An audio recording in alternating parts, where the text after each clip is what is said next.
And we are live. Okay. Great. Should I call the roll? Yes. Okay. Gayla Bechtel. Gayla Bechtel. Present. Here I am. Janet Clow, got you. Present, here. Miles Conway. Present. Orlin Gutierrez. Here. Ruth Hamilton. Present. Brian Lewis. Here.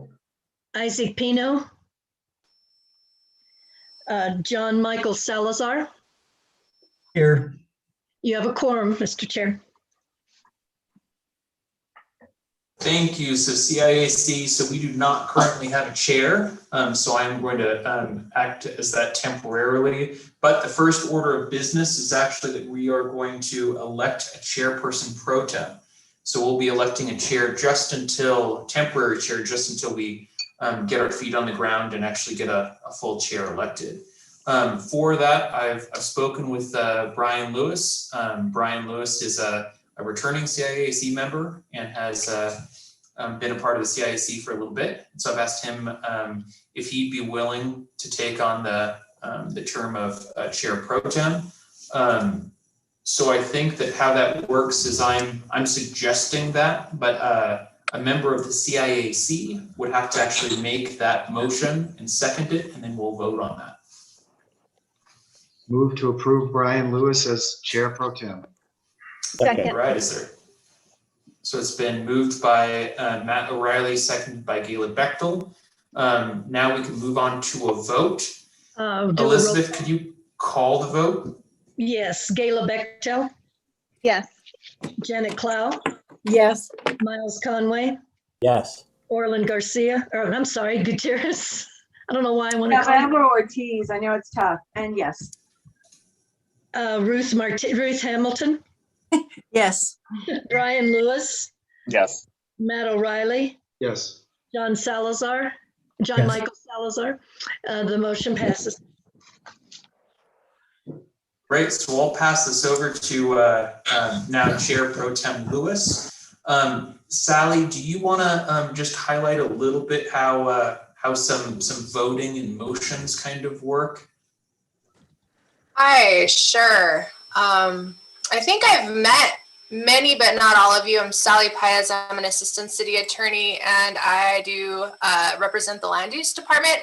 And I help with all the land use boards and land use matters that come before the governing body. So I don't necessarily always come to these meetings, but I certainly wanted to come with this newly constituted committee. And I don't know, I think Carlos sent out just a few slides on Robert's rules. I know a lot of you are probably real familiar with this, but if it's helpful, I could do about 3 minutes of slides, or I could just sort of give a 2-second overview. Does anybody want to express a preference? 2 seconds. 2-second overview voted by Orlin. All right, I see Mr. Conway seconding that motion. So, I mean, basically, it's like any other city committee. We follow committee rules, a whole hierarchy of things actually for procedure, but usually it's going to be our committee rules, Robert's Rules of Order.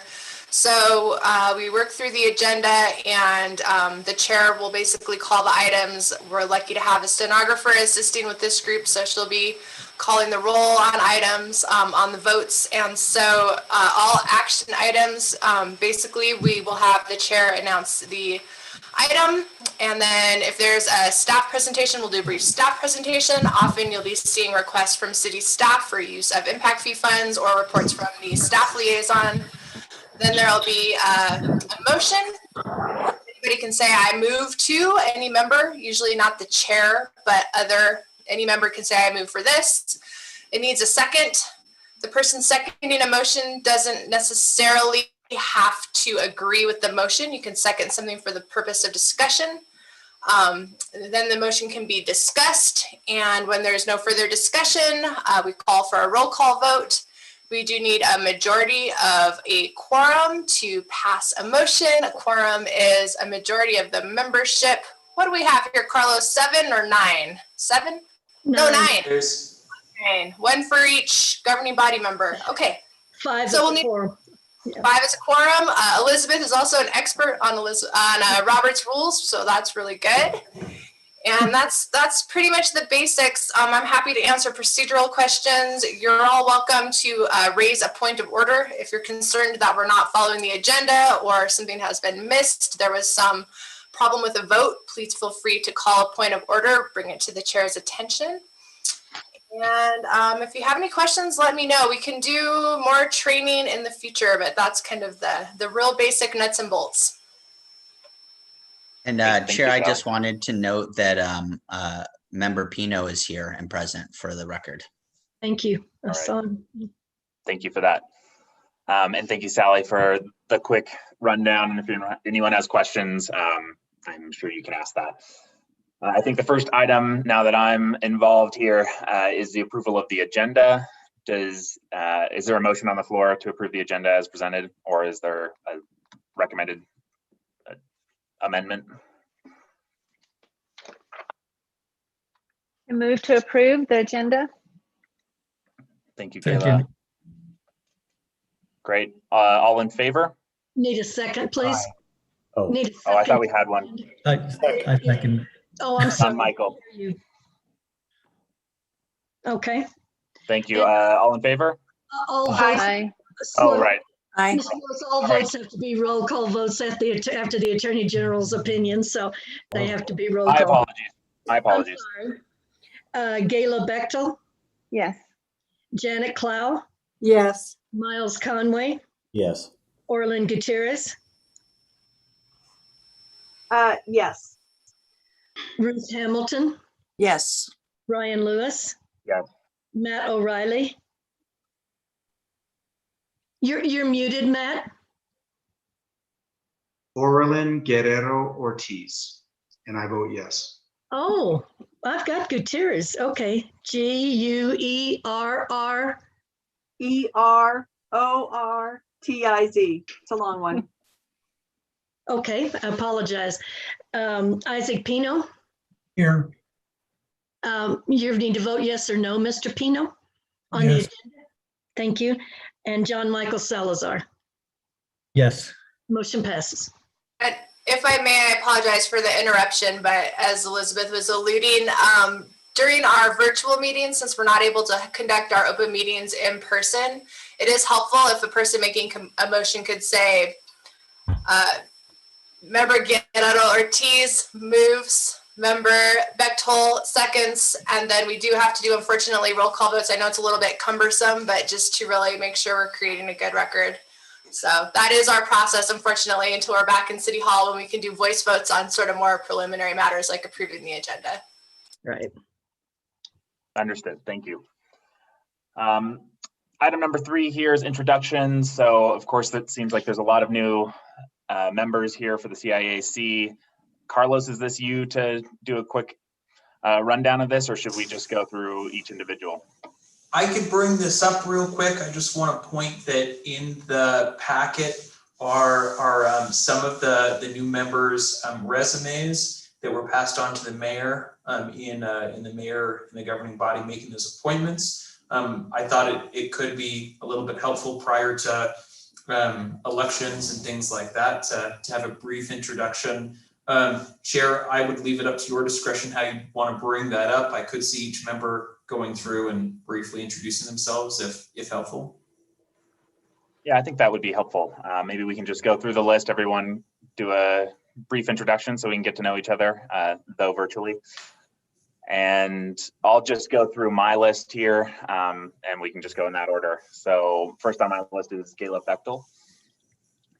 Hi, I'm Gayla Bechtel. I'm an architect here in Santa Fe. I've been in Santa Fe since '91. I'm intensely interested in the urban design and well-being of Santa Fe and its citizens. And to that end, I'm on the Friends of Architecture Santa Fe board. I've been president of AIA. I was part of the rail yard planning process back in the day, which has been a long time ago. And I'm excited to see a different side of city government from this perspective. Thank you. Great, thank you, Kayla. Janet Clow. Yes, hello, everyone. I'm a retired attorney, but I still work as a consultant for one client. I've been in Santa Fe since 1973. I used to, quite some years ago, represent the city on different land use cases, and I guess some employment cases too. I'm currently on the Planning Commission, and I enjoy land use issues, and this should be interesting segue into how land use fees are used. Great, thank you. Miles Chair? Conway. Chair, can I actually ask a clarifying question? Please. Something that would be really helpful for staff is to understand whether members identify as a member of the real estate development or building industry. State law requires that at least 4 members identify as members of those industries. So again, that's the real estate development and building industries. There isn't more clarification on what it means to be a representative, but I think that if anyone can consider themselves a representative of that, if you could state that, if we could go back to Member Bechtel and Member Clow, and you don't have to make a final decision now, but it's helpful to understand that for staff. Thank you. Member Bechtel, do you identify as being part of that? Yes, I do. Great. And Member Clow? No, I don't. All right. Up to Member Miles Conway. Hello, everyone. Miles Conway. I serve as the executive officer for the Santa Fe Area Homebuilders Association. I have been in that role for just a little over a year now. Most of my background is in the New Mexico labor movement, and whether or not the board of directors knew what they were getting into when they hired me, that's what they were after. Somebody that could recognize that our 400 members are paying dues and expect services out of their association. And so they felt that I'd be fit to provide those to the association.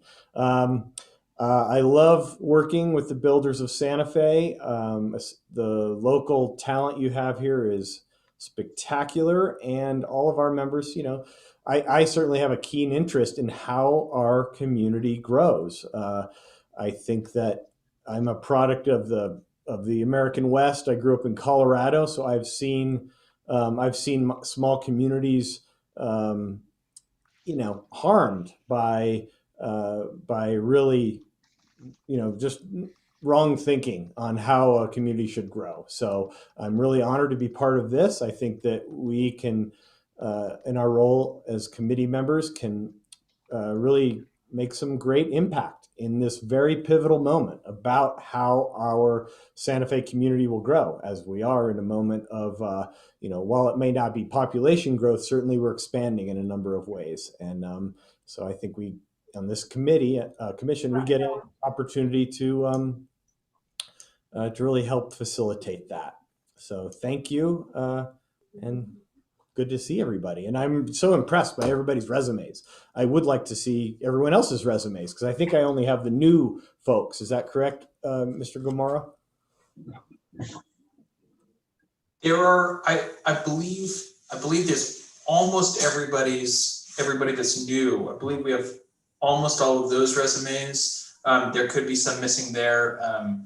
We don't have resumes for the returning members, Member Lewis and Member Pino. And I identify as a member of the building industry. Great, thank you for that introduction, Member Conway. Up next, Member Orlin Guerrero Ortiz. Hi, am I on? Yeah. I'm Orlin Guerrero Ortiz. I'm a civil engineer in town. I am related to development in this community. I do several projects and come before the Planning Commission fairly often between the city and the county. If I had to state an interest, it really has been on parks throughout our community. and really focusing on the growing South Side and making sure that they have adequate parks. So that's it. Thanks. Great, thank you. Member Ruth Hamilton. I have been in Santa Fe for 8.5 years, and prior to that, we were very passionate visitors for an additional 8 years, and moved here from Miami. Grew up in Florida and experienced brand new houses and brand new neighborhoods. Our last 20 years was spent in an old Miami neighborhood that was gentrifying. And through that experience, I got very involved with the city of Miami's government and served on their code enforcement board, and realized that I've had a lifetime passion for architecture and urban planning. So when I came to Santa Fe and got to retire, I said, you know what, I want to be more involved in that interest. So I'm thrilled to be here. And also my interest is, I live in Tierra Contenta, which is District 3. I'm a member of the Southwest Santa Fe Advocates Group in Tierra Contenta, and our interest is advocating for quality of life issues for residents on the South Side and in District 3. So I'm thrilled to be here to be able to affect the past and future of Santa Fe. Great, welcome. Do you identify as being part of the real estate development or building industry? No. More broadly? Okay. So I think next up is myself. So I'm Brian Lewis. I'm a Santa Fe native, born and raised here. I ended up going away to college, but came right back to get my first job, where I still work at Sun Mountain Capital. We do venture capital and other private investments, largely backed by state money. And generally I'm very impassioned about the state of Santa Fe. I'm on a nonprofit board focused on early childhood education, and just love the place I live. So I'm excited to be involved in this committee and hopefully have an impact more broadly than I currently do. So that's a brief bit about me. And I do not fit that bucket of real estate or development. Member Matt O'Reilly. Hi, everybody. I'm Matt O'Reilly. I'm currently the Vice President of Real Estate Development Operations for Thomas Properties here in Santa Fe. For a number of years, I worked for the city. I was the former Planning and Land Use Director of the city.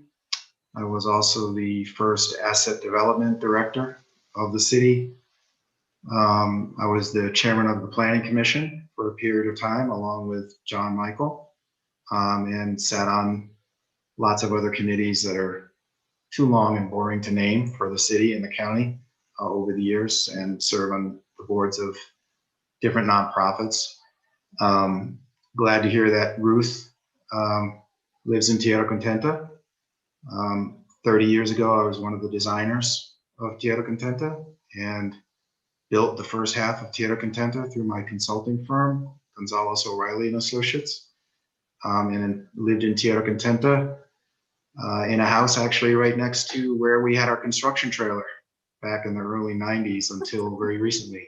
I still live on the South Side. I'm in District 4 now, but have a great passion for Tierra Contenta. I also wrote the resolution in 2017 that put the Paseo del Sol Jaguar Loop back onto the IFCIP plan so that we can jumpstart the next phase of Tierra Contenta, which is something I'll be advocating for as part of this committee. And thanks very much. Good to see all of you again. Great, thank you, Member O'Reilly. Oh, and I'm sorry, I guess you'd say I represent the real estate construction industry. Great, thank you. Member Ike Pino. Good afternoon, everybody. My name is Ike Pino. I'm a retiree, for real, dyed-in-the-wool retiree, not doing anything except telling people that I'm retired. However, before that, I did have a previous life, and I was the land use director at the city of Santa Fe. I've served 2 terms as the public works director and 2 terms as the city manager. I was the general manager of Rancho Viejo for 10 years as it was being built back in the 90s and early 2000s. That's generally all I have to say. And I would say that I'm not a member of the building community as such. Thank you. Member Hamilton, do you have a question? I do. I didn't mention because it's so new. I have just been named to the Tierra Contenta Corporation Board of Directors. Does that make me part of the development community?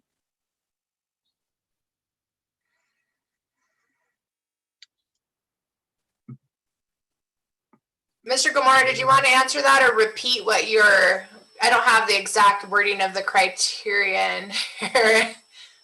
I don't have the exact wording either.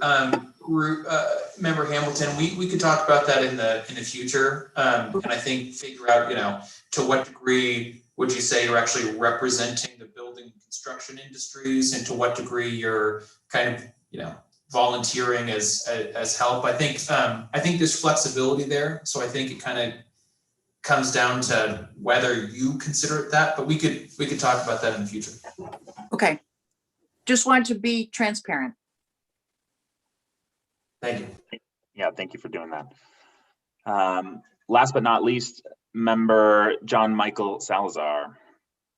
Thank you, Mr. Chair. Hi, everyone. I'm John Michael Salazar. I'm a realtor with Label Real Estate. Prior to being in the real estate field, I worked with Santa Fe County in the land use department for many, many years. I sat on the planning commission with Matt O'Reilly. I've worked with Ike Pino, Aura Lynn. I know Janet Cloud through my aunt Melissa. This committee, it's just an opportunity for me to affect positive change in my community. I'm always looking for opportunities like that. I volunteered for Santa Fe Public Schools. I'm currently a volunteer high school football coach at Capitol. You know, I'm just always looking for different ways to help my community. I'm born and raised here, graduated from Capitol High School, graduated from the College of Santa Fe, so I'm pretty homegrown. And it's an honor to be serving with the rest of you. Thank you very much. I believe that completes the introductions of all of our members. So this brings us to item 3B, which is the introduction of relevant documents and CIAC duties. Carlos, may I turn it back over to you? Absolutely. Thank you, Chair Lewis. So I want to go over very briefly some of the main duties that the CIAC has. I sent out lots and lots of documentation about that. I think one of the most important things for the CIAC to really think about is impact fees. And impact fees are really what a lot of the committee is coming around about. Impact fees are charged on the development community when new development projects come in. Those fees go into a city administered account. Now, there's a lot of state and local regulations around how the city can use those fees. And I kind of see the CIAC as a watchdog, as oversight, as making sure that the city is using those effectively and efficiently. The CIAC can function in different ways. In the past, the CIAC's main roles came out around understanding the revenue that was coming in to those accounts and understanding the expenditures and making sure that the expenditures that the city used these funds on complied with an IFCIP. That's the Impact Fee Capital Improvement Plan. Now, right now, the Impact Fee Capital Improvement Plan is entirely different than the capital improvement plan that Public Works puts together. And so right now we've got 2 different documents. There's a lot of room for improvement, a lot of room for changes, but how it works right now is that basically the CIAC is just ensuring that the city projects and the ways that the city uses fees are in compliance with state law. Now, state law lays out 5 primary tasks of the CIAC. That's advising and assisting the municipality in adopting land use assumptions. So understanding how we think we are going to be growing. That's reviewing capital improvements plan and filing written comments. So again, thinking about when the CIAC is looking forward to charge these fees and use these fees, are we doing it in compliance with state law? Monitoring and evaluating implementation of the capital improvements plan. So that's ensuring that projects are complying with state law. Filing annual reports with respect to the progress of the capital improvement plan and reporting to the municipality or county any perceived inequities in implementing or imposing that plan. So the CIAC does have the power to not only understand how the city is collecting and using projects, but also to file reports on how well that's happening and whether there's any perceived inequities in how we're collecting and spending money. And lastly, the CIAC helps the city to advise, helps advise the city on when we need to redo our land use assumptions and how we pass those the plans and the collection of impact fees. There's going to be more questions and answers on this. We've got Kim Shanahan, who is a very long time member on the CIAC. He'll be speaking at the end of some of this. So I think he's checking off some of the boxes of how we're doing things, and he'll be correcting me with some of that stuff. But those are some of the basic assumptions. Now, I sent the CIAC lots and lots of information. I know it's hard to keep track of those. I'm going to share my screen and go over some of the main ones, though. Let me share this. All right, so I sent one document, and this is the impact fee capital improvement plan from 2021 to 2027. So that's the duration that this plan is good for. This is a 79-page document. Most of this document is the technical rationale and justification for how we put the plan together. And then is many, many pages looking through how we're calculating vehicle miles of travel, how we're calculating the existing inventory of these resources, and how we're justifying different funds. The last couple pages is what's most important for the CIAC in reviewing projects.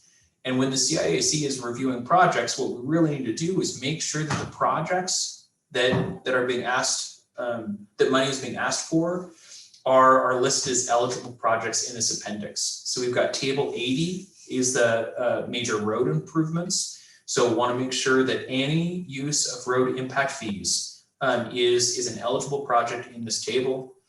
For parks, we've got a thing for parks and trails, for fire and EMS, and for police improvements. So that's one of the main duties that the CIAC has is just making sure that the ways the city is using money complies with the eligible projects list. And I laid out an independent document here. This is just a 3-page version of that. And so this can help the CIAC just glance at this and make sure that, again, whatever money is being used is actually eligible on these lists.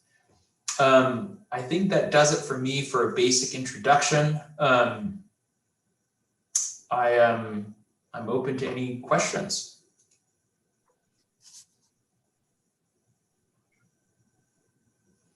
Mr. Chair, Mr. Lewis, Chair, and members of the committee, can Carlos, could you spend just a moment to be helpful for me to understand? And I was looking at our balance sheets and stuff of how the fund replenishes, and I see where we're at right now, but because I when I was looking at the major plans, I'm saying, oh, we have $100 million worth of plans, and we got $8 million in the bank. So can you explain to me a little bit about how that flow works? Sure. So yeah, so let's look just at table 80. So for table 80, The way this is collected is that the city, which is mainly, public works and anyone who's managing roads, has said that there's $46 million of road improvements that are eligible for the IFC for impact fees, according to this IFCIP, right? And so that's where we get this. Now that doesn't mean that there's $46 million of funds. It doesn't mean that all these projects are going to be that we're moving forward with these. It doesn't mean that these projects are prioritized in any sort of way. They may or may not be in the Public Works CIP, the Capital Improvement Plan. So this is really just kind of a wish list. This is right now. And again, we could always change how these things work, but how it functions right now is that this is the wish list of projects that are eligible for impact fees, not necessarily the projects that we plan to complete in the next 5 years. Now let me transfer over to the revenue table. And so this revenue table, and we'll go through the revenue table more in detail later. And so I'll update you all on that. But this revenue table is just showing that in the roads account, right, there was 40 something million dollars of eligible projects. The roads account in July 1st, 2020 had 4.953 million in it. So there was not the plan to do $50 million worth of projects with $5 million in the bank. Does that kind of answer some of that question?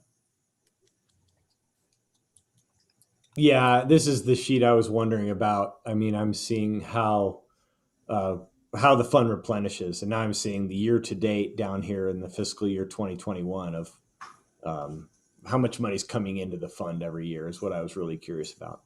Correct. And so I could show some other documents, but mainly, this here is showing that as of March 21st, the roads fund had $5.7 million.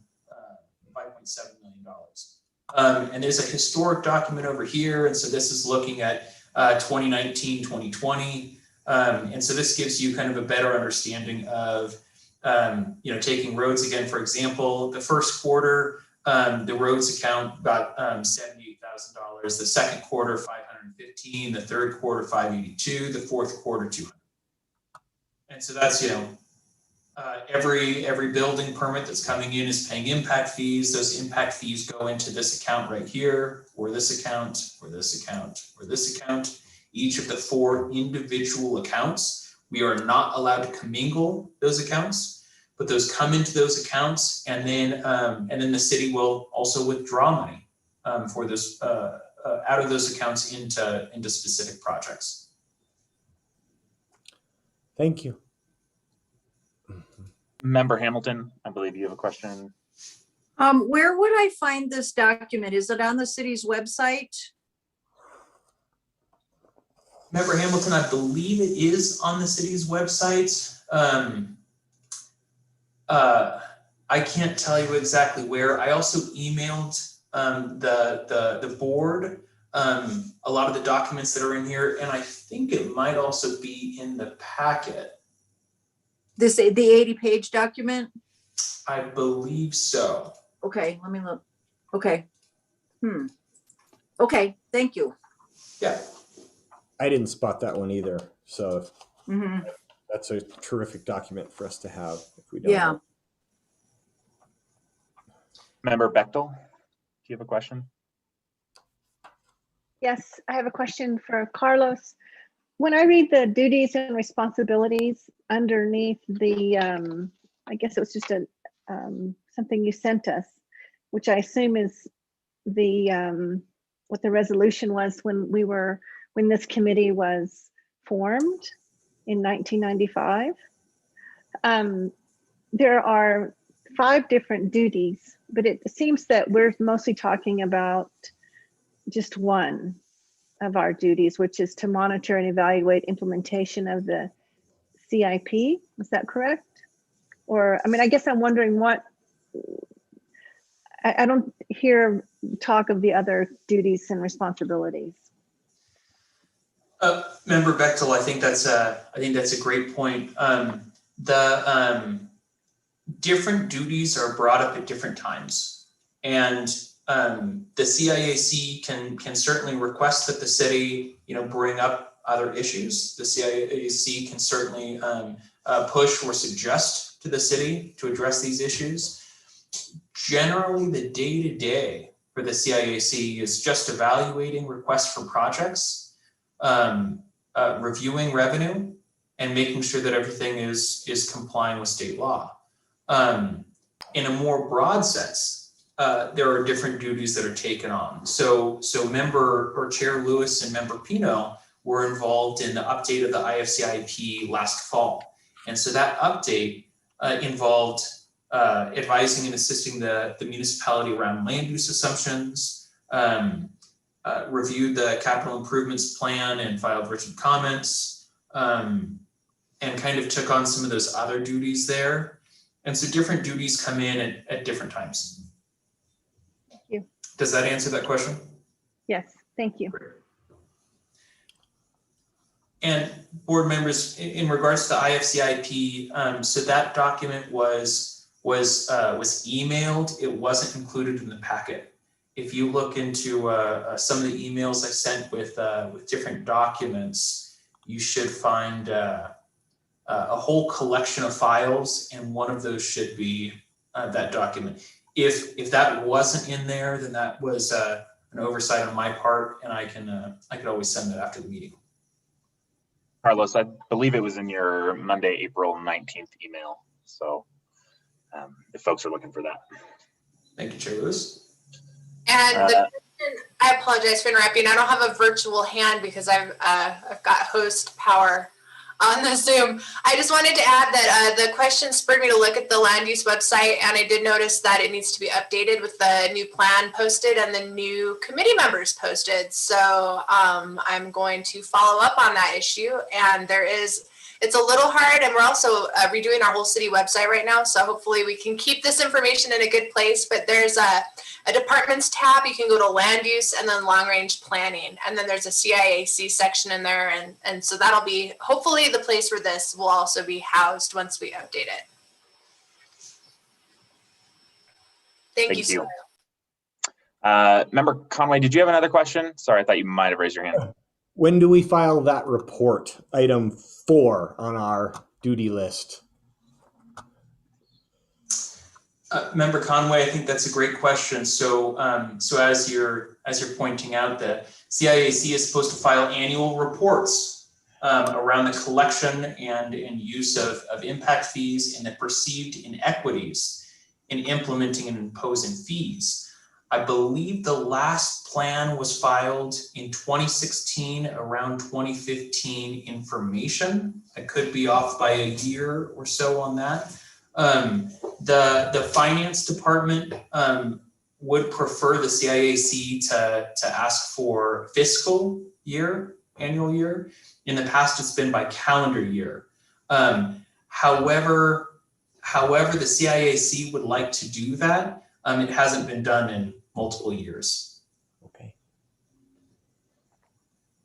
Thank you. Are there any other questions for Carlos on our duties and responsibilities here? One more. I saw the state rules allow impact fees to be used for water projects. Do we not, do we steer clear of that, or do we involve ourselves in finding a way to make the water fit in the roads, parks, fire, police box?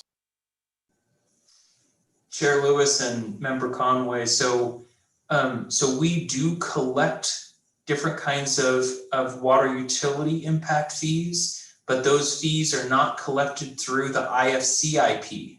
And so the IFCIP and the CIAC are not actually a part of that water collection. Now, I think there are arguments to be made that could argue that we should treat those as impact fees. There could also be some arguments saying we should not. There was a study done on water impact fees. I want to say in the late teens, and I don't remember the outcome of that. But I think that's a perfect thing for the CIAC to look into, or to ask the staff to look into, if that was the decision of the committee.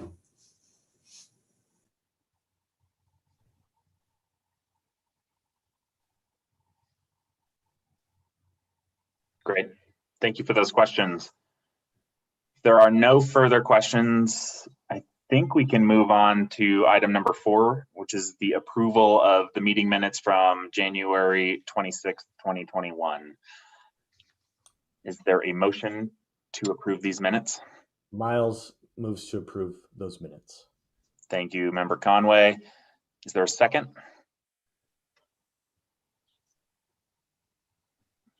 Thank you, Member O'Reilly.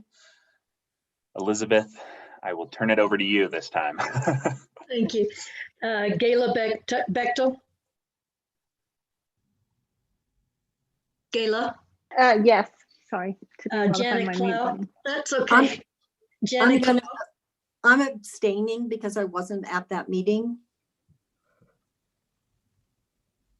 And I just want to note that 7 of you were not at the meeting. And so in order to pass a motion, some will have to vote out of necessity to reach a majority vote, on the theory that we're going to trust that members Lewis and Pino and our staff liaison and our stenographer have all accurately captured the information. Thank you, Sally. Then I'll go ahead and vote yes, if that's okay, Sally. Okay. Miles Conway? Yes, explain my vote. No, go ahead. Do you need to?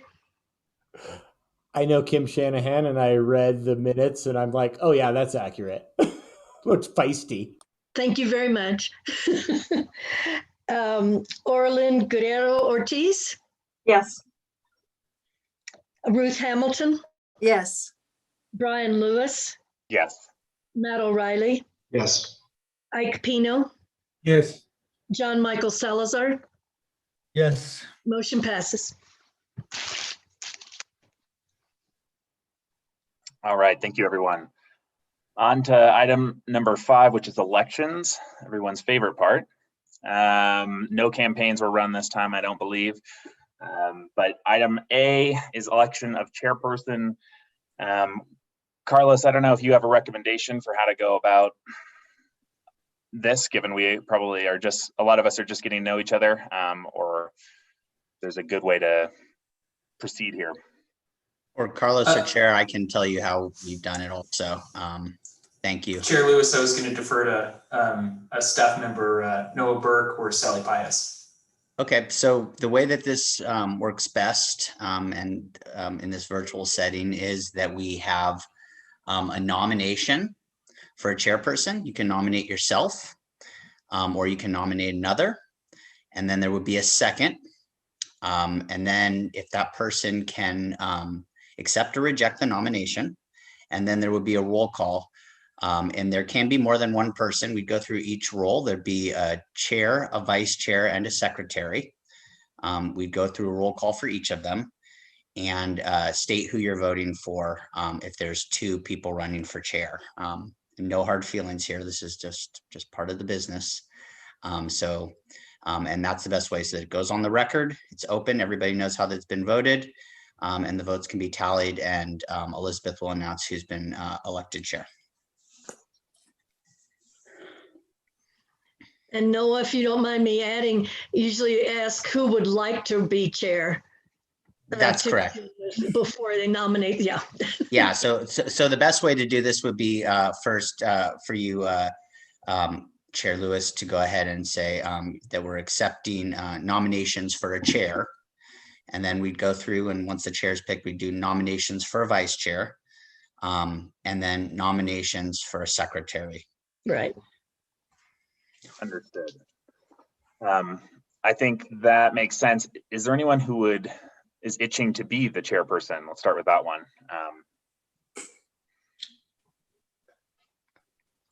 And if not, is there any motion to nominate an individual to do so?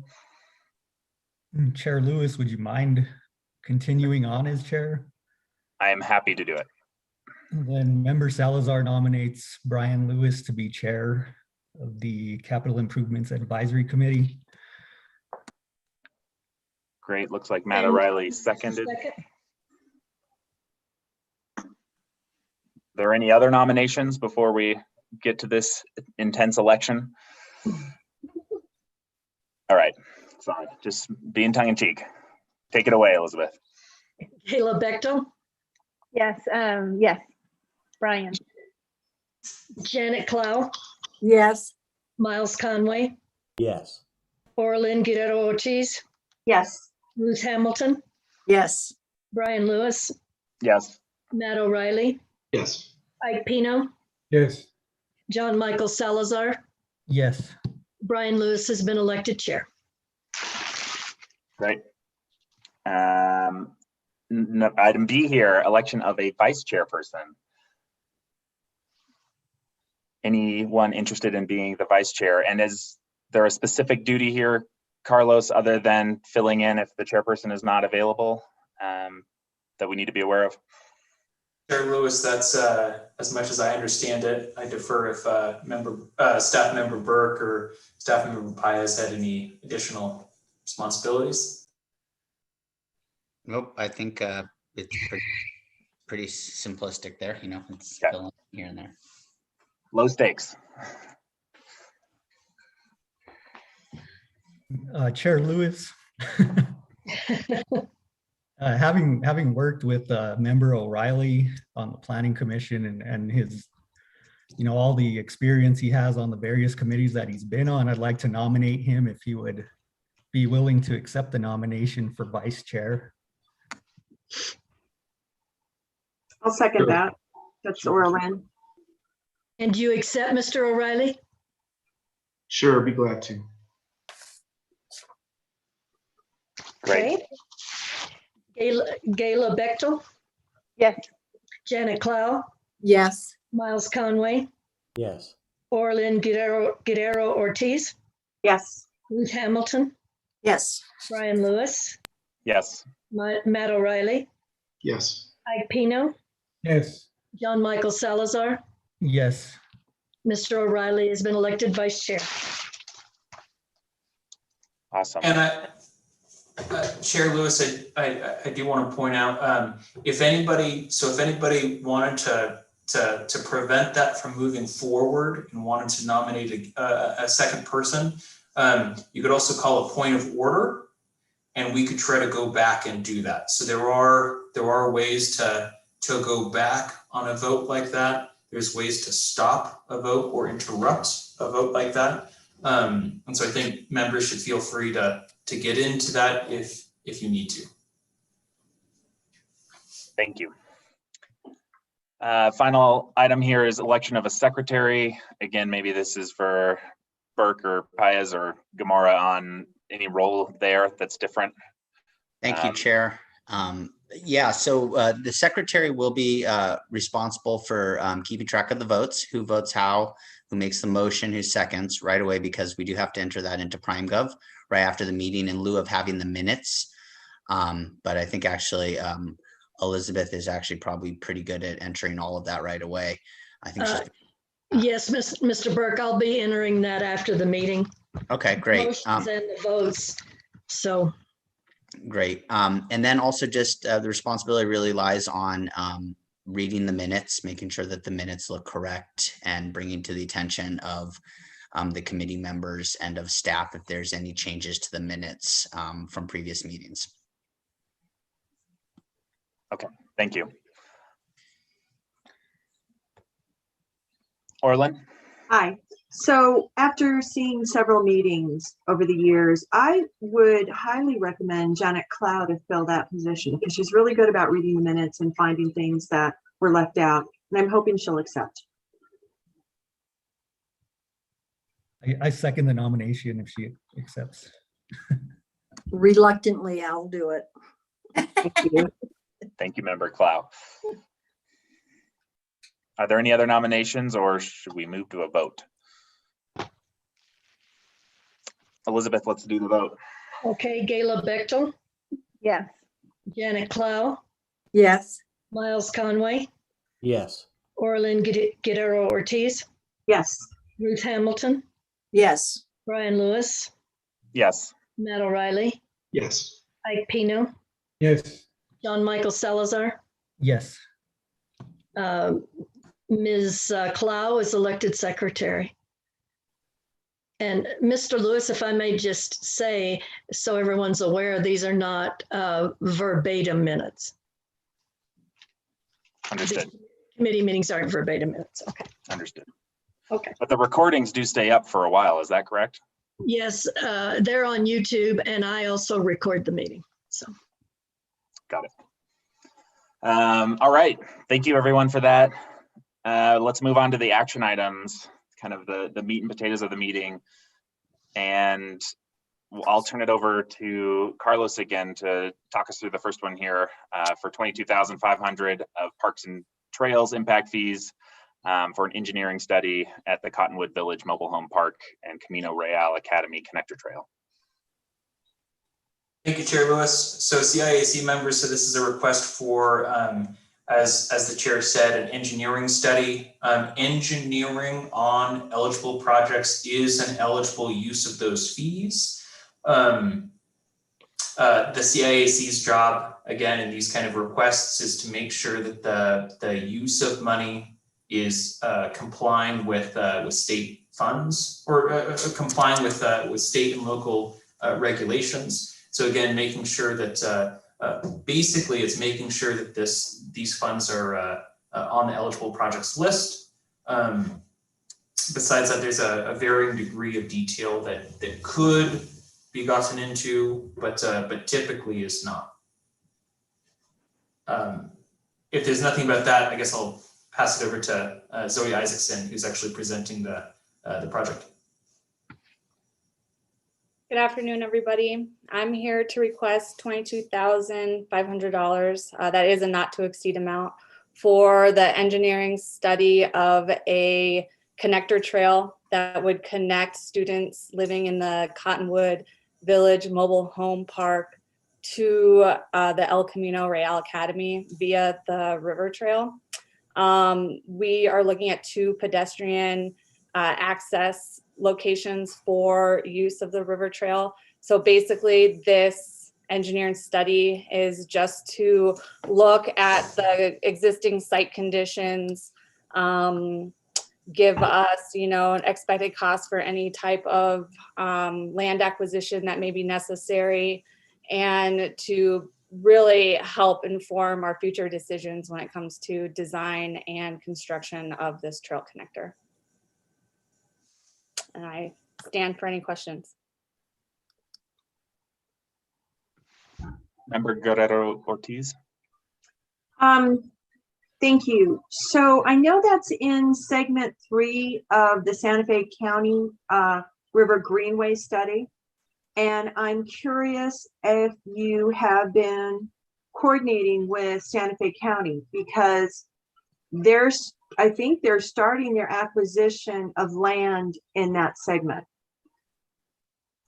Yes, so we are working in concert with the county, the Santa Fe public school system, and the MPO. So all of us are meeting regularly to discuss this phase 3 and this project in particular. So we're well aware of what they're doing, and they know and reviewed this request for these funds. And then one further question, is this going to be the main, whatever you're designing now or looking at designing now, will that be part of the ultimate longer trail plan? Or is this just going to be another piece parallel to the ultimate trail? I can let Eric Ani, who's here as a representative of the MPO, speak more broadly on the larger vision, but right now we're really looking at those 2 connector pieces and a 1,300-foot section of trail that would also act as a river trail eventually. Eric, do you have anything to add to that?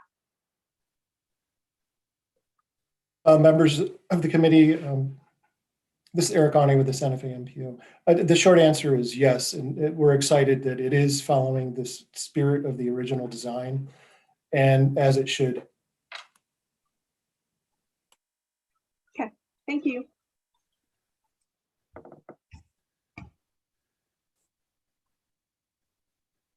there any other questions? I believe I have one for probably more for Carlos here. As we talked about the eligible projects and whether this shows up on our list, I wasn't sure if that's something that's already on our list that we've contemplated, and if not, how we go about working through that. Great question, Chair Lewis. So the Public Works and the Public Works Department is considering this part of the eligible projects list. They're considering this as part of the River Trail and Acequia Trail because it's creating several points of connectivity between the two. On the planned park and trail improvements, it does say that there are some Acequia Trail projects that are eligible on there. I think besides that, Zoe, did you have more clarification on that too? Yeah, we feel that this project directly aligns with the engineer and design of the Acequia Trail between South Meadows Road and San Felipe, and that is on your CIP list that you have in front of you. Great, thank you. And so again, how this works, to get to Member Conway's point before, so the IFCIP says that the Acequia Trail, South Meadows to San Felipe, there's $1.5 million that would be eligible, that we could spend up to $1.5 million on that project. In this case, Zoe Isaacson is asking for a not to exceed of $22,500. I think this project came in and the expectation, Zoe, correct me if I'm wrong, the expectation, I think this invoice is more saying that it will probably be $17,400. Asking for $22,500 is just providing some contingency. So is that correct there? That is correct. We aren't expecting to spend this much, but as I'm sure everyone in this group is aware, we never know really what we're going to come up against when we actually start looking at, these engineer designs. So we have a contingency in there. So we decided, to ask for a not to exceed amount of that $22,500, but we at this point don't expect to be, expending that full budget. Great, understood. And this also likely isn't the final time that this project might request funds, right? Given there's 1.5, it's possible that you'll come back in the future for more funds. Is that correct? I would say there's a good chance that in the future, different segments of this trail, different reaches of the trail will possibly make it in front of this committee. That's correct. Great. Any other questions from the members? Is there a motion to approve the request of $22,500 of up to $22,500? Move to approve, Member Conway. Thank you, Member Conway. Bechtel seconds. Thank you. Elizabeth? Gayla Bechtel, Yes. Janet Clow, Yes. Miles Conway, Yes. Orlin Guerrero Ortiz, Yes. Ruth Hamilton, Yes. Brian Lewis, Yes. Matt O'Reilly, Yes. Ike Pino, Yes. John Michael Salazar. Yes. Motion passes. Thank you. All right. Thank you, Zoe, for your information. On to the next one. The next request is an approval to allocate up to $250,000 in road impact fee funds to a location and engineering study of the Arroyo de los Chamisos crossing project. Carlos, do you have anything to say, or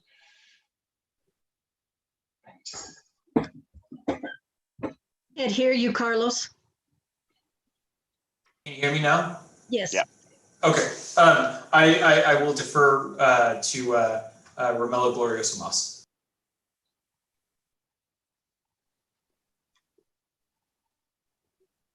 Thank you, Mr. Chair, members of the CIAC. I'm here before you to request approval for allocating additional roads impact fees funds up to $250,000 to complete phase 1B location study of Arroyo de los Chamisos crossing as per NMDOT process. In 2018, the CIAC has approved the use of $250,000 from road impact fees consultants to conduct phase 1A and Chamisos crossing.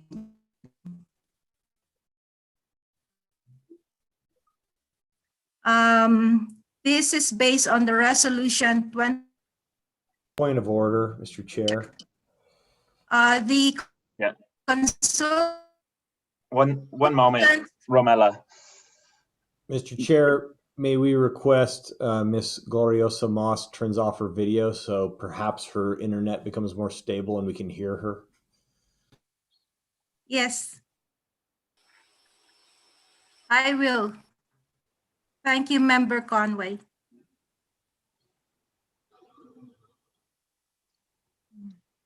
All right. So in March, can you hear me now? Yes. Yeah, it seems better, Romella. Thank you. May I continue now? Yes, please. Yes. Thank you. So in March 2020, the phase 1A study was presented to the public. And at that meeting, which was attended by 153 community members, they supported the alternative B, Richards Avenue North across the Arroyo de los Chamisos connecting to the existing Richards Avenue and Siringo Road intersection for access to the Richards Avenue Serious Road signal meeting. There were a number of requests from the public, including a more in-depth analysis of traffic data and travel patterns, consideration of how to integrate bicycle and pedestrian facilities into the roadway design, in short, a complete streets, implementing the complete streets policy that was adopted by Land Use, Public Works, and Santa Fe MPO, and to preserve landscape character and special consideration for the natural resources that may be impacted. So the staff and consultants agreed to these requests from the public, but this added additional $162,738 to the study. So I'm here before you requesting up to $250,000 to complete phase 1B of the study, which is the detailed analysis of alternative B. I stand for your questions. Thank you.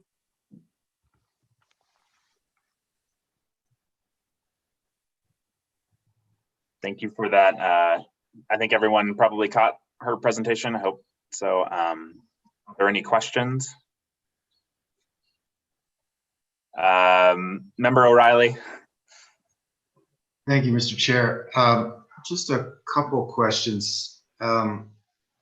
So I'm curious as to, is it anticipated that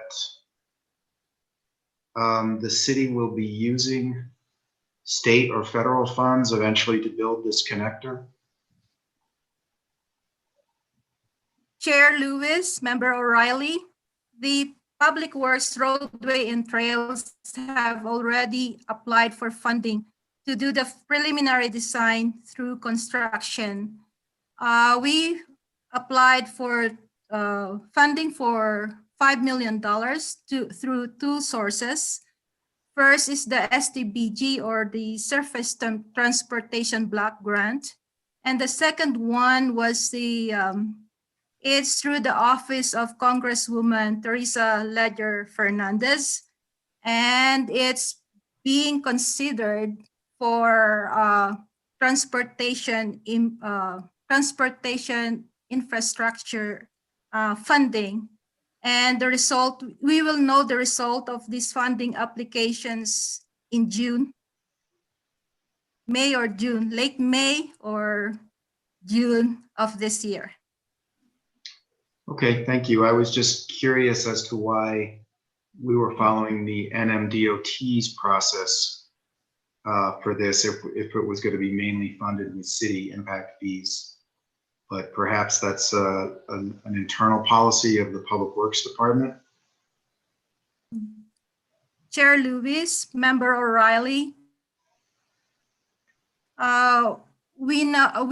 we don't wish to depend on impact fees alone, because as you can see in the eligible projects in Table 80,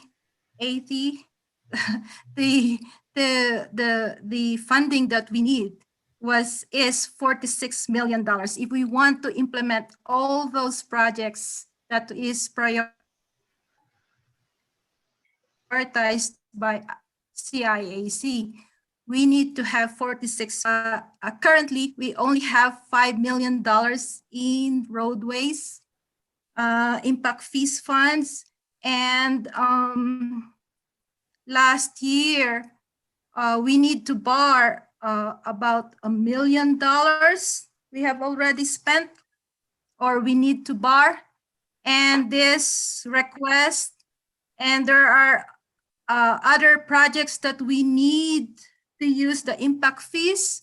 So in short, we will not have enough funding if we want to implement all these projects. So that's why we are also applying for funding, even though this project is, or the city has allocated up to $3.8 million for this project, but we are not depending on that, that funding.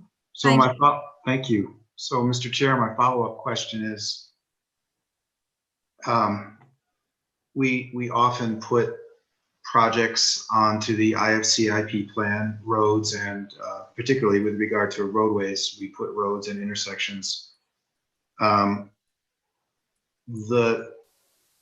Does the Public Works Department, or has the Public Works Department presented to the City Council a priority list of which of these projects it finds to be most important and that it intends to build first? I don't recall ever seeing that. Maybe Ike can remind me if that was ever done in the past. It's always seemed to me that a lot of the funding requests come in kind of piecemeal without following a priority list from Public Works that the council approves. So I'm curious about that, Romella, if that is something that has been presented to council or to the CIAC. Mr. Chair, Member Riley, I was not the fact that there is a resolution that the city, the governing body has approved in 2018 shows that this is a priority for Public Works. As mentioned by Staff Liaison Carlos Gamora, the CIP, the ICIP, which is the Infrastructure Capital Improvement Plan of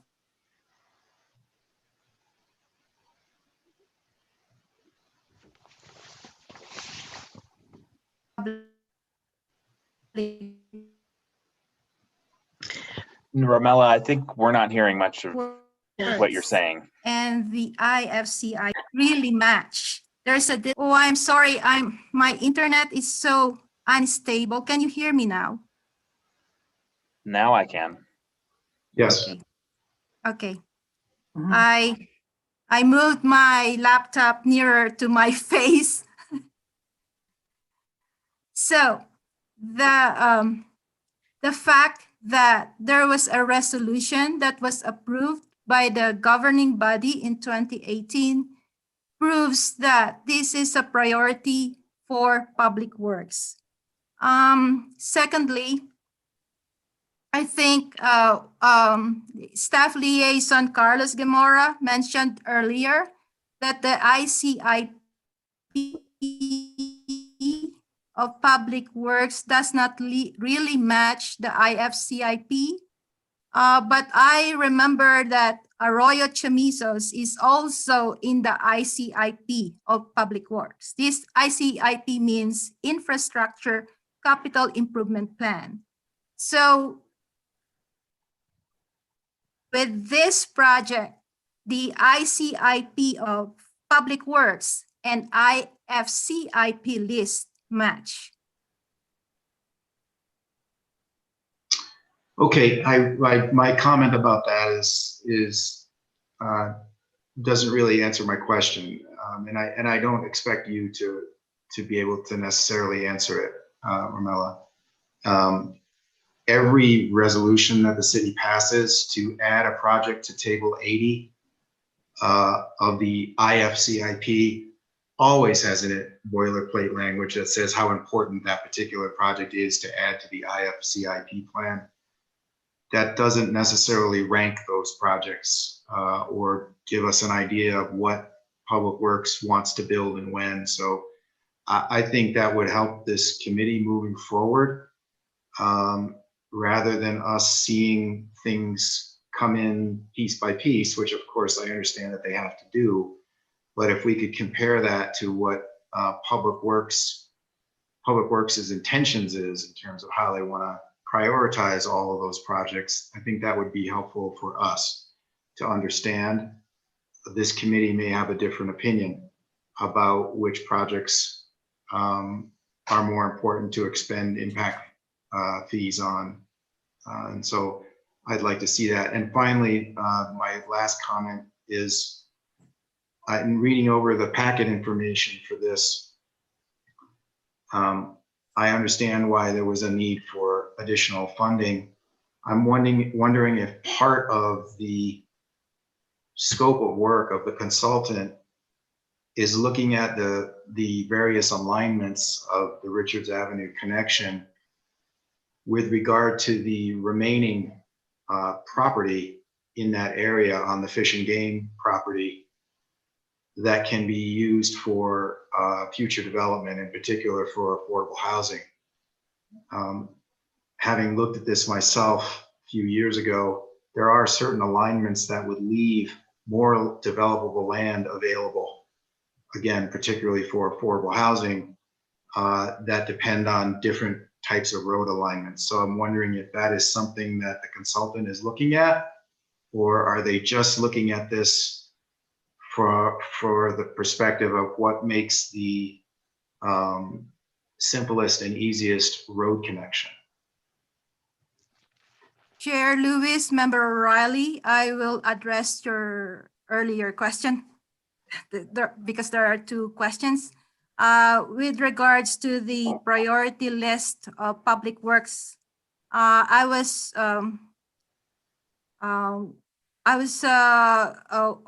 my division director, he is with us here today, Engineer Javier Rosado. We were talking about that at our staff meeting yesterday, and we were thinking of that already, that we prioritize our projects and perhaps go to the CIAC for approval. And we were reviewing all those projects that are listed in Table 80. which are our priorities, etc. Yes, good afternoon, Chair Lewis, Member O'Reilly. Romel is completely right. Yesterday we were going through this list, and I have been working with the city for a short period of time, but that's basically, I have a similar concern as you of how this list needs to be addressed in the future. So we're gonna be working and establishing priorities and get those approved.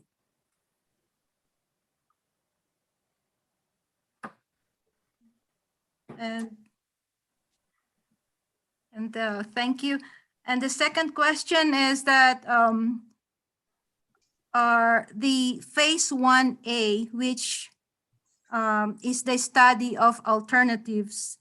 There were 3 build alternatives that the consultant presented last March to the public, but the factor for building more affordable housing, I don't think was not included in evaluating the alternatives, Member O'Reilly. There were, if I remember correctly, there were 12 factors that were included in evaluating the alternatives, and the best alternative or the best alignment that was presented to the public and the public supported was alternative B, which is the most direct connection to Richards Avenue. Mr. Chair, thank you for the answer. That's what I suspected. And I'll just say, I think that's unfortunate because I am very familiar with that property, and I think that the direct connection probably goes through some very developable property where there's some other property that has some arroyos and even some flood zones that might be better for moving the roadway alignment into those areas to leave more developable property left over. Especially since the city is going to have to apply to FEMA for probably a letter of map amendment or some other kind of flood zone issue anyway. So anyway, thank you for that answer, Romela and Javier, and thank you, Mr. Chair. Thank you for the question, Member O'Reilly. Are there other questions on this project? Guerrero Ortiz. Hi, thanks. I have a couple of questions about the contract, but one of my questions is, it looks like when you get into the back on Exhibit C, it suggests that the amended total for this study is 150,000. So you're requesting 250,000. That's a big difference.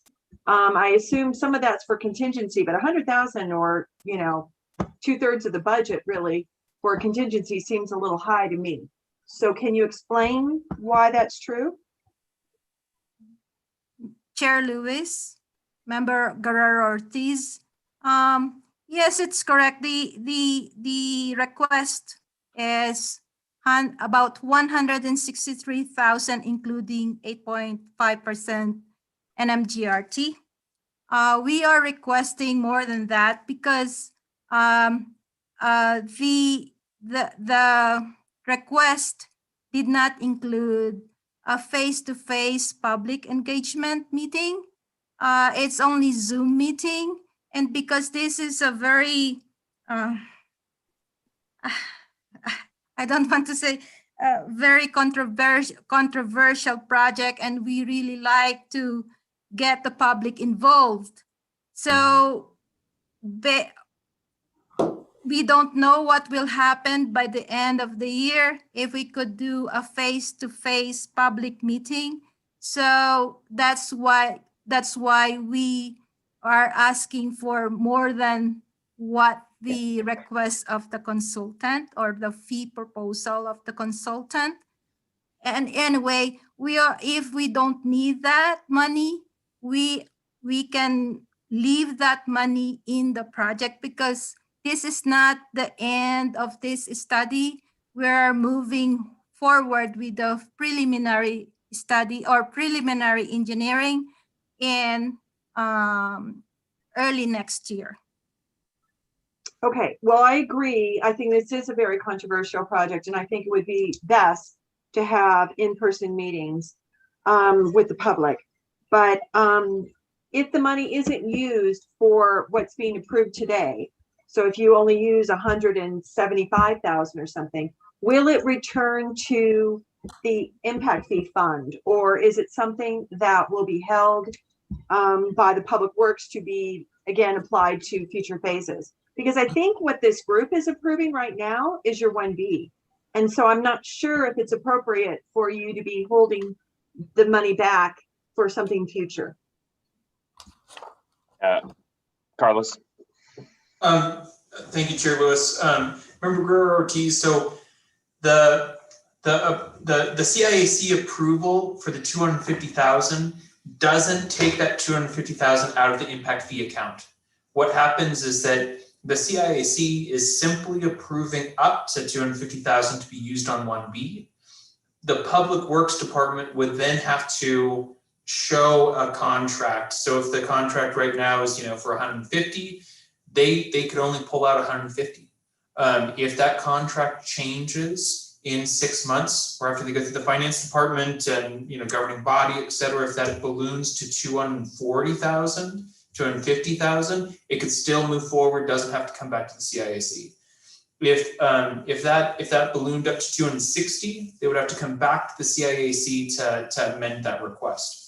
But I guess to answer your question quite specifically, none of that money will be leaving until they actually have a contract and that money is supposed to leave. That's how it's supposed to work. I'm not an expert in how a city finance is working right now, but that's how it's supposed to work, is that those funds should not really be held by an intermediate place for Public Works. It should go directly to the construction or engineering of that project. And one further question, and it's more of a detail, and maybe it's not within our scope of what we should consider, but I understand they're going to do this streetlight big data analysis. And that's related to the fact that traffic patterns during the bulk of COVID are not typical. But just my own experiences driving around, it feels like the city is back to normal. And so is this necessary anymore, given the fact that things are opening up? And is there a cost savings for them to just do old-fashioned traffic counts? Chair Lewis, Member Guerrero-Ortiz, all our projects at the moment, especially if we follow the NMDOT process, that's what the NMDOT is advising all city projects to do. Okay, understood. Thank you. Are there other questions? Member Conway. Mr. Chair, thank you. You're gonna have to forgive me. I'm not quite sure how to ask this question. It's more of a process inquiry. At the beginning of this presentation, I heard that we have an outstanding grant request in order to make this crossing, the funding to construct this crossing, wherever it ends up being, a reality.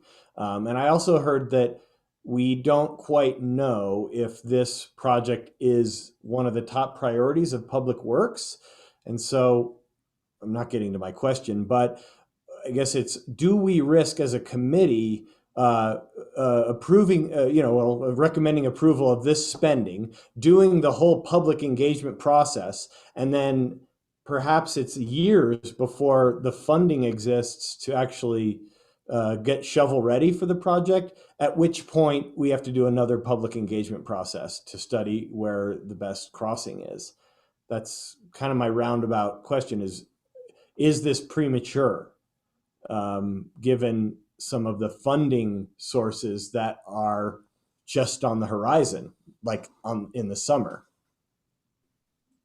Chair Lewis, Member Conway, to answer your first question, is this the priority of Public Works?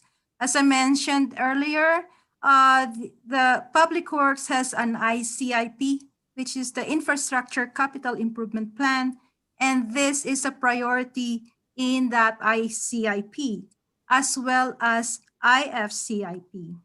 So there is no disconnect between those priorities. Secondly, is this the right time to give us this funding?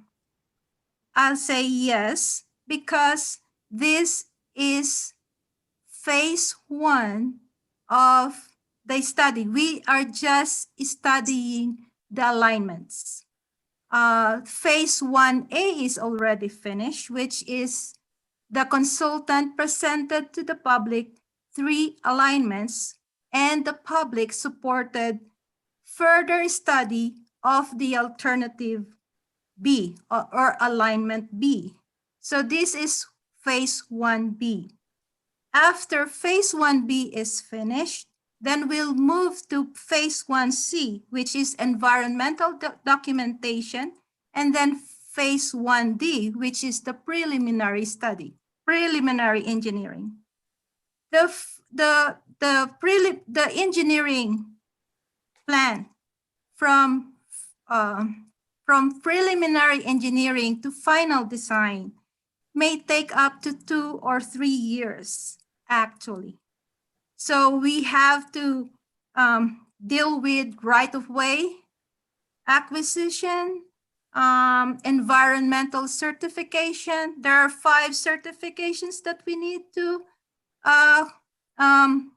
obtain before we move to construction.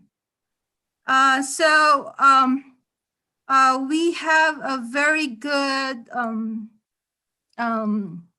or the office of Congresswoman Teresa Leger Fernandez called us about 2 or 3 weeks ago, that they are really supporting this project, and that our chance of getting funded through construction is high. But even without that, the governing body has supported allocating $3.8 million for this project, and we are eligible to request that funding from CIAC. I hope I answer your question, Member Conway. Thank you. Yes, thank you. I think you did, and the answer that I kind of heard was that this project is moving forward, whether or not the federal funding comes in. I really see that the community is asking for this. Anybody that's driven on that street knows that this is something that needs to happen. So I think that answers my question. I was just, kind of hypothetically saying, if we don't get that federal funding, is this thing mothballed for years? And if it was going to be mothballed for years, I don't want to spend some of our precious funds on a study that wouldn't be useful. Phase 1B that wouldn't be useful, not a study. I think that makes sense. Just one thing I want to point out in my limited experience with the committee here. In the last few years, we've spent almost no money, and Carlos, feel free to correct me if I'm wrong. And I'm not saying that we should spend money to spend money, because that's definitely not the case. But we've built up this huge, account balance, and I think that's also not an appropriate use to sit on it. So we do need, for whatever it is, this is not related to this item in particular, but I just think that is something we need to keep in our minds, that we need to think about how to best deploy this and actually deploy it, not just sit on it and wait around. So that's a little bit of commentary. Guerrero Ortiz, do you have a question? You're on mute. Oh, sorry. Only that I have to go because of a prior to commitment. So I'm sorry, I'm going to have to escape. I think you still have a quorum. Yes, No we problem. do. Thank you. Good luck. Thank you. And yeah, I know this meeting's taking a little longer than originally booked, but I think we're getting familiar with the process. So hopefully everyone's still okay. Anybody else need to run soon? I'll try to move us along. Member Bechtel, you need to run? Okay. I can stay till 4:30. Okay. Yeah, I've got till 4:30. All right. If there are there other questions, or is there a motion to approve this 250,000 up to 250,000? Mr. Chair, I move to approve the request. Thank you, Member O'Reilly. Bechtel second. Thank you, Member Bechtel.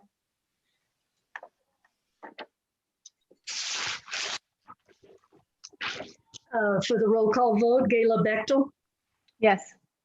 Janet Clow, Yes. Miles Conway, Yes. Ruth Hamilton, Yes. Brian Lewis, Yes. Matt O'Reilly, Yes. Ike Pino, Yes. John Michael Salazar. Yes. Motion passes. Thank you. All right.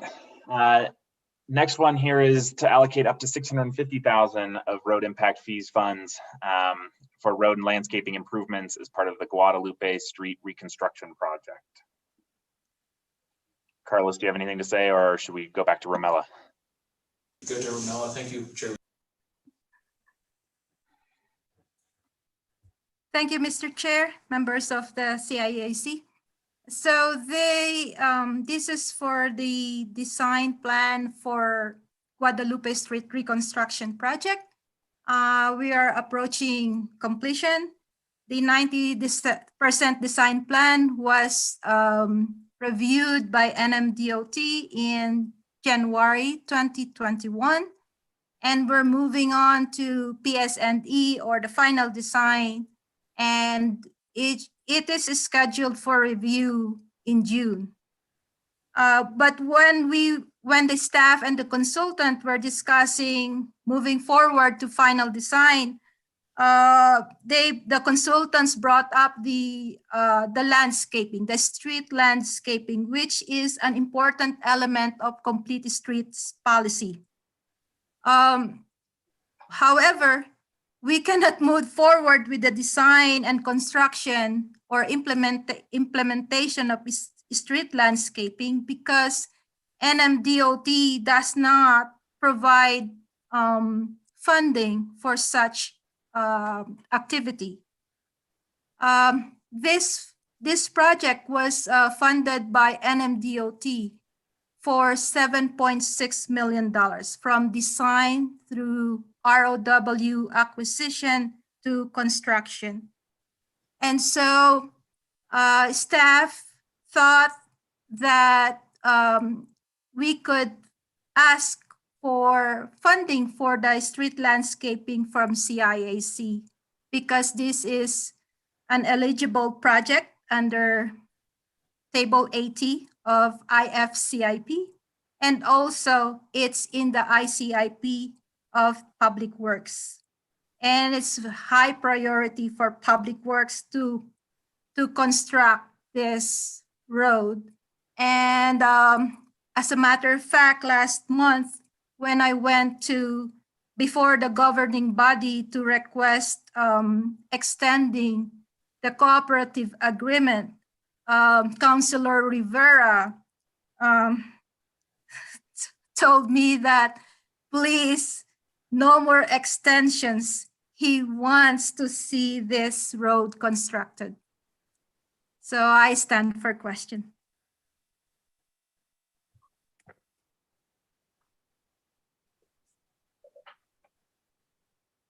Do any members have questions on this project? Member Hamilton, sorry, I didn't see you. No problem. I just want to make sure, is this consultant working with the Municipal Tree Board and or the Tree Smart initiative to make sure that the money that's being spent on trees and shrubs are being spent on natives and or the right tree and shrub for the right place? Chair Lewis, Member Hamilton, I'm not quite sure. I think the design will be the landscaping design will be prepared by a sub-consultant. But they are their sub-consultant. Our contract is with Wilson and Company, not with this sub. So I'm not quite sure what's the answer to your question, Member Hamilton, but I can find out for you. If you could, and one of my concerns is that I had the opportunity to chair the Special Weeds Action Team last year before COVID, and we learned all about the challenges that trees and shrubs have on streetscapes and in medians. Everything from getting them established and making sure they get enough water in the beginning to care and maintenance as they live. And what we learned was that it's absolutely critical that the planners work closely with city staff who are going to be taking care of these plantings for their lifetimes, to make sure that they're the right plantings for the right space, and also to make sure that they are appropriate for staff to maintain as the plants grow and live. So yes, I would like follow-up to find out how this process is being handled, managed in conjunction with city staff. Chair Lewis, Member Hamilton, the implementation of the street landscaping will be, I think the Parks Division, which is now under Public Works, will be very involved in the implementation of the street landscaping. And when, go ahead, sorry. I work for roadways and trails. So our responsibility is the design and the construction of the roadway. But when it comes to landscaping, we will turn it over to the Parks Division. Good.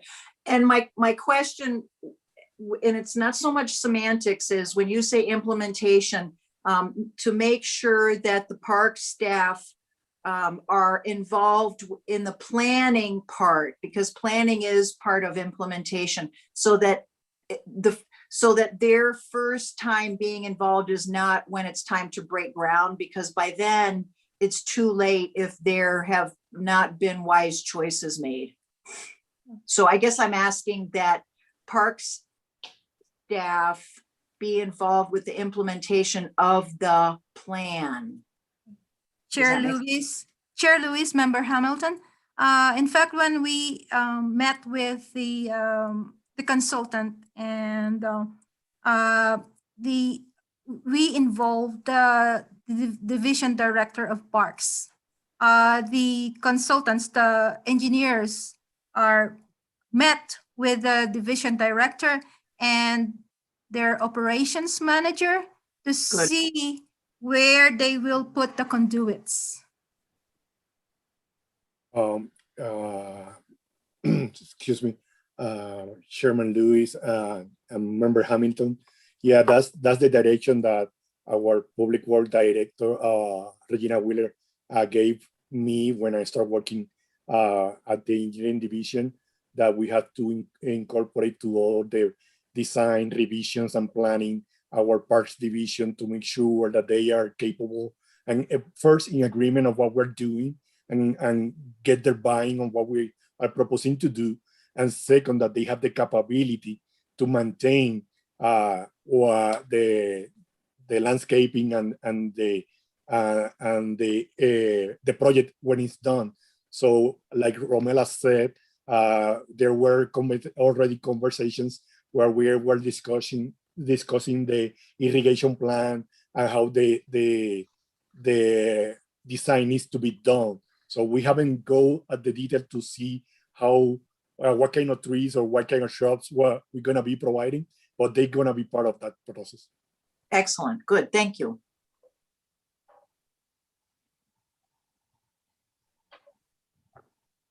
you for that question, Member Hamilton. Are there other questions? Member Conway? A question for you, Mr. Chair.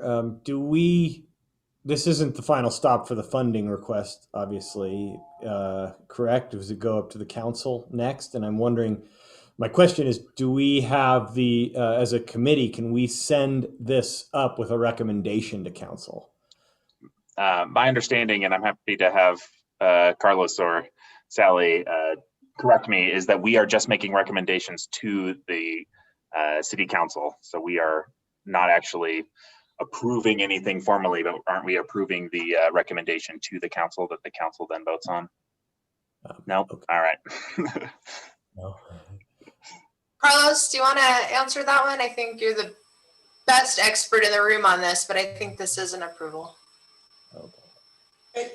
Yeah, I think there's two approvals that have to be made on these things. One is that the CIAC is agreeing that this complies with state law and is all above water.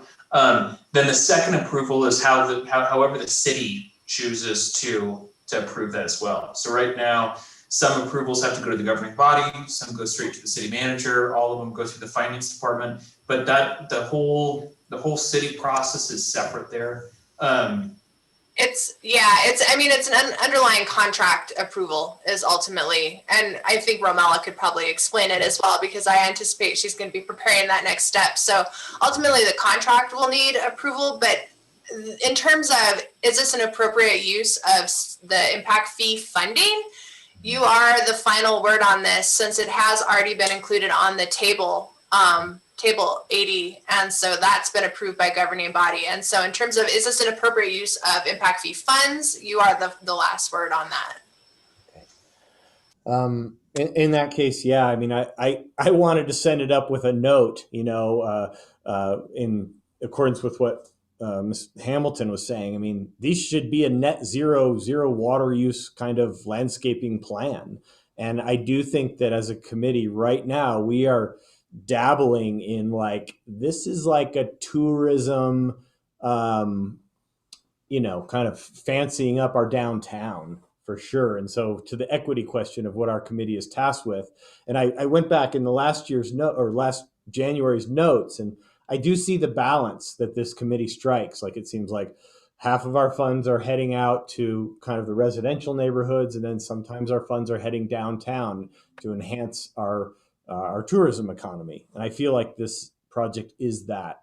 So I would like to send it up, however we can do that, with the recommendation that this contract absolutely should take into consideration as close to as net zero water use as possible for this landscaping. And just a clarifying question, this is going north from Agua Fria to, is that correct, towards Guadalupe north, or is this going from Agua Fria south? Chair Lewis, Member Conway, it's from Agua Fria to Paseo de Peralta. In which direction? South. Okay. So yeah. Near the rail yard area. Okay. I don't know if that's something we can do. Sally, can we make a asterisk recommendation? I think the committee's legal role, your jurisdiction is really just a yes, this is an appropriate lawful use of these funds and we can approve it, or a no. I'm not sure if there's a way to sort of add that condition. I don't see that it's really within the sort of legal authority of the committee, but I think probably the best thing to do is to put that request on Romella and Mr. Rosado and ask that Public Works further pursue this. I think it's certainly fine for you to make the suggestions and the request and the recommendation. We can document that in the minutes. So I think maybe an approval with a request that Public Works staff pursue, however you want to phrase the sort of net zero water landscaping, or in coordination with other appropriate entities or whatever it may be. But I think it has to be sort of just sort of an attached suggestion and request would be my recommendation. Thank you. Chair Lewis. Chair Lewis, Member Conway, may I please add a comment on the Member Conway's idea, or this is not a street landscaping is not really a tourism attraction, or we're not doing this to beautify Guadalupe Street. We're doing this to follow the complete streets policy that Land Use, Public Works, and Santa Fe MPO they have adopted this policy. Street landscaping slows traffic. It provides safety to pedestrians and bicyclists. And yeah, third factor for street landscaping is beautification, but this is not the major factor for for street landscaping. The major factor is safety of pedestrian and bicyclists, because street landscaping provides a buffer between the vehicles and pedestrian. And it slows traffic. The study suggests that street landscaping slows traffic. And we do have in the city code specific street design criteria within land use code as well. And I'm pretty sure that does apply here, and it does carry certain landscaping requirements. I can't say I'm an expert on that, but there are other requirements that are legal obligations in the code that I think would probably apply here too. Great. Member Hamilton. Yeah, and I just wanted to reinforce, I debated bringing this up, but looking at the dollars that are allocated for buying the plants, and knowing that there's the Tree Smart initiative and that the municipal tree board is active. I just wanted to make sure that I brought it out so that we're aware that it's important that we know how the money is being spent and that it's being spent appropriately. Mr. Chairman, may I ask you a question? Please. Are we including in the meeting that Mr. Conway's recommendation, or is that something you want to do as a committee as a whole? I guess I would defer to the committee if they all want to have that be part of it, but my recommendation might be that we've had this good discussion with Romella and the whole group, and if they can just take that under advisement as they pursue the project, and then from a formal vote process, we'll approve the use of funds, should we agree on that, for the project. Thank you. And then one other comment, I think, in terms of the downtown, I just want to remark that that's everybody's downtown, so if we spend money on, the downtown area, I think that does benefit everyone. It's not a park that only some region gets to use. So just a little piece there. So is there a motion to approve this up to 650,000, or are there further questions?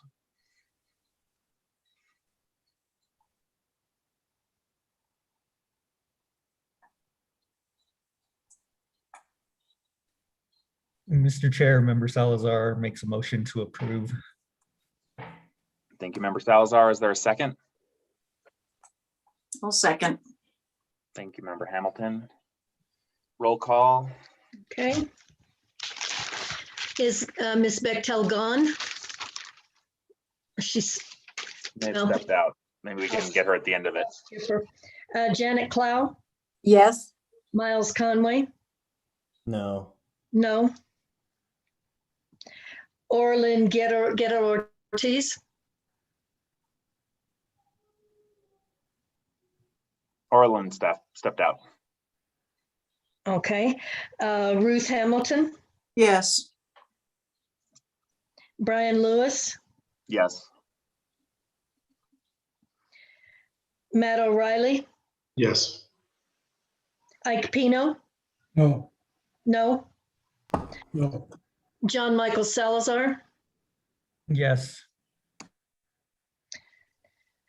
1, 2, 3, 4. 1, Motion passes. Great. Do we want to get Member Bechtel's vote, or do we not need it? If she's here, we'd like to include her. How do you vote, yes or no, Member Bechtel? Yes, yes. Thank you. Sorry about that. No problem. Thank you. Yes, 6 yes votes and 2 no votes. The motion passes. All right. I think we're done with action items. Moving on to number 7, staff communications. You want to give a financial update, Carlos? I sure do. So I think it's important for the CIAC to be able to review closely any financial information regarding revenue. The CIAC, I think a primary duty of the CIAC is to make sure that the city is not banking revenue. We are not allowed to be banking impact fee dollars. All the dollars that come in have to be spent. They have to be spent on community projects, or they have to be returned back to the same developers and community members that that paid those fees. And so so impact fees, I've said in some prior emails, are both a resource, but they're also a liability for the city. Going through the IFCIP process, we started looking a lot at how different fees have been collected. Right now, we are not collecting the maximum amount of fees that we can. The ways that we calculate fees are basically that we figure out what the expected cost of each new house, each new commercial building, each new et cetera, might be, how much it costs the city to expand infrastructure for roads, parks, fire, and police. And right now we're charging, I want to say around half what the expected cost is to keep up with that infrastructure. And one of the reasons why we are charging such low fees is because in the past, there hasn't been a lot of usage of those fees. So a really important thing for the CIAC moving forward is understanding how is the city using those fees and how can we change those fees moving forward. I am going to first share this document. So this is the best available information that we have right now for our revenue and balance sheets. Is this somewhat clear to see? Okay, I'm seeing it now. Let me try to change this. Is that a little bit better? Just says that you've started screen sharing for me, not that. Oh. It does, yeah. For me as well. I don't see it. Yeah. How about that? Yeah. There we go. Okay, great. So this is the best available information that we have so far. This is first quarter of fiscal year 2020, 2021. So we are a few quarters behind. The finance department has expressed that it's extremely difficult to actually get the CIAC information and has been a little bit resistant to actually supply quarterly information or to review those in a timely manner. The past CIAC has been fairly frustrated with a lack of information. Something I tried to do in the meantime is to figure out what some of the estimated revenue is that's come in year to date. So I was able to put together that I believe that this is the impact fee fund balances that we have right now. But I want it to be really clear. This isn't information that's from the finance department. This hasn't been reviewed, hasn't been audited by the finance department. It's really just me trying to piece some information together. In the past, I think some CICs have expected and really wanted to get detailed information of every project, how much they're paying, whether they're getting waivers or not, things like that. But that information is not available right now. And we haven't been able to really consolidate that kind of information. So this is again kind of what we have right now. In the past, so for 2019, 2020, I was able to put together some of this. So again, getting a little bit more, here's the expected impact fee revenue that's coming in each year. I wasn't able to find any actual obligated projects, so any uses of funds in 2019-2020 fiscal year. Do we want to, let's talk first about some of this information, if there's any questions, comments, suggestions, and then we could look a little bit more at context if the committee would like to.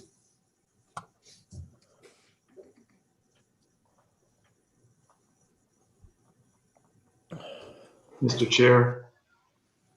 All right. Mr. Lewis, Mr. Conway has his hand up. Sorry, yeah, Member Conway. Carlos, was this, thank you, Mr. Chair. Carlos, was this that granular data of who's paying, who's getting, was that the controversial piece at the January meeting that, well, it wasn't controversial. It just, there was an assumption by a former committee member that like, oh, we used to be able to get that and now we can't get that?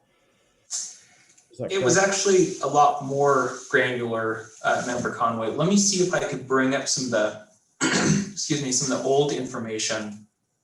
But the old information definitely was, I mean, here is a list of 1,000 permits that have come in the last, quarter, 2 quarters, year. And here is, here's where they spent $530.17 on roads projects. And here's where they spent this and that. And that kind of information is what we have not been able to get very well. The land use department has been trying to work on creating more reports to be able to get that granular data. So again, every single project, what's the address, who paid it, how much did they pay to each of those 4 funds, how much was waived, things like that. And so past CIAC members have been frustrated both at not being able to get that granular data, but also not being able to get general information from the finance department. And so that's this. That's being able to get information like this. And we have been able to get some of this just at kind of a delayed state, getting some of that quarterly revenue and expenditure information.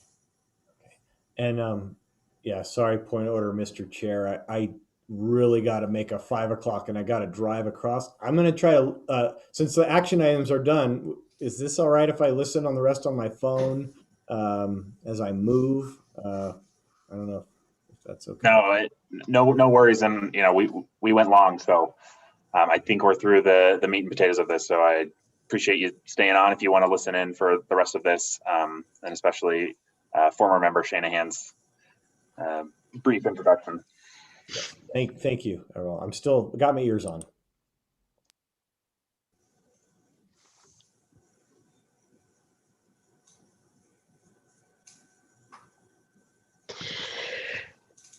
Do other members have? Member Clow has a question of Carlos. So Carlos, you're saying none of these funds were spent in 2019 and 2020? That's correct. And let me first share this. So this is some of the granular data that the CIAC appreciated before. And so this is showing, very clearly Pulte Development of New Mexico, Patricia Diltz spent, $2,141 into roads, $74 into police, $176 into fire. And so this is some of the granular data that's been seen in the past and something that the land use department has wanted to put together again, but we don't have that data right now. I'm sorry, member. Let me now move to this other information. So the question I have is, given the time limits that if you don't spend the funds within 2-3 year period, you have to return them. How many of these funds are vulnerable to having to be returned? Okay. It's 7 years, just to. 7 years, okay. But I do think we're approaching things getting stale. Is it a FIFO or first in, first out, last in, first out? First in, first out. Okay. And so here's here's a more descriptive list of how impact fees have been spent and collected over the past 10 years. And so we can see that, you know, for police, like police has had a lot of trouble actually spending those funds. The fire department as well. In the past, the parks department has as well. If you look at some of the 2020 and 2021 information,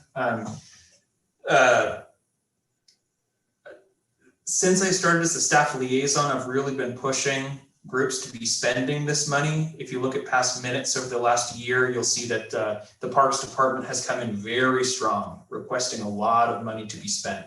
That hasn't actually happened yet, but yeah, this gives a bit of a better understanding of how funds have been collected and expended.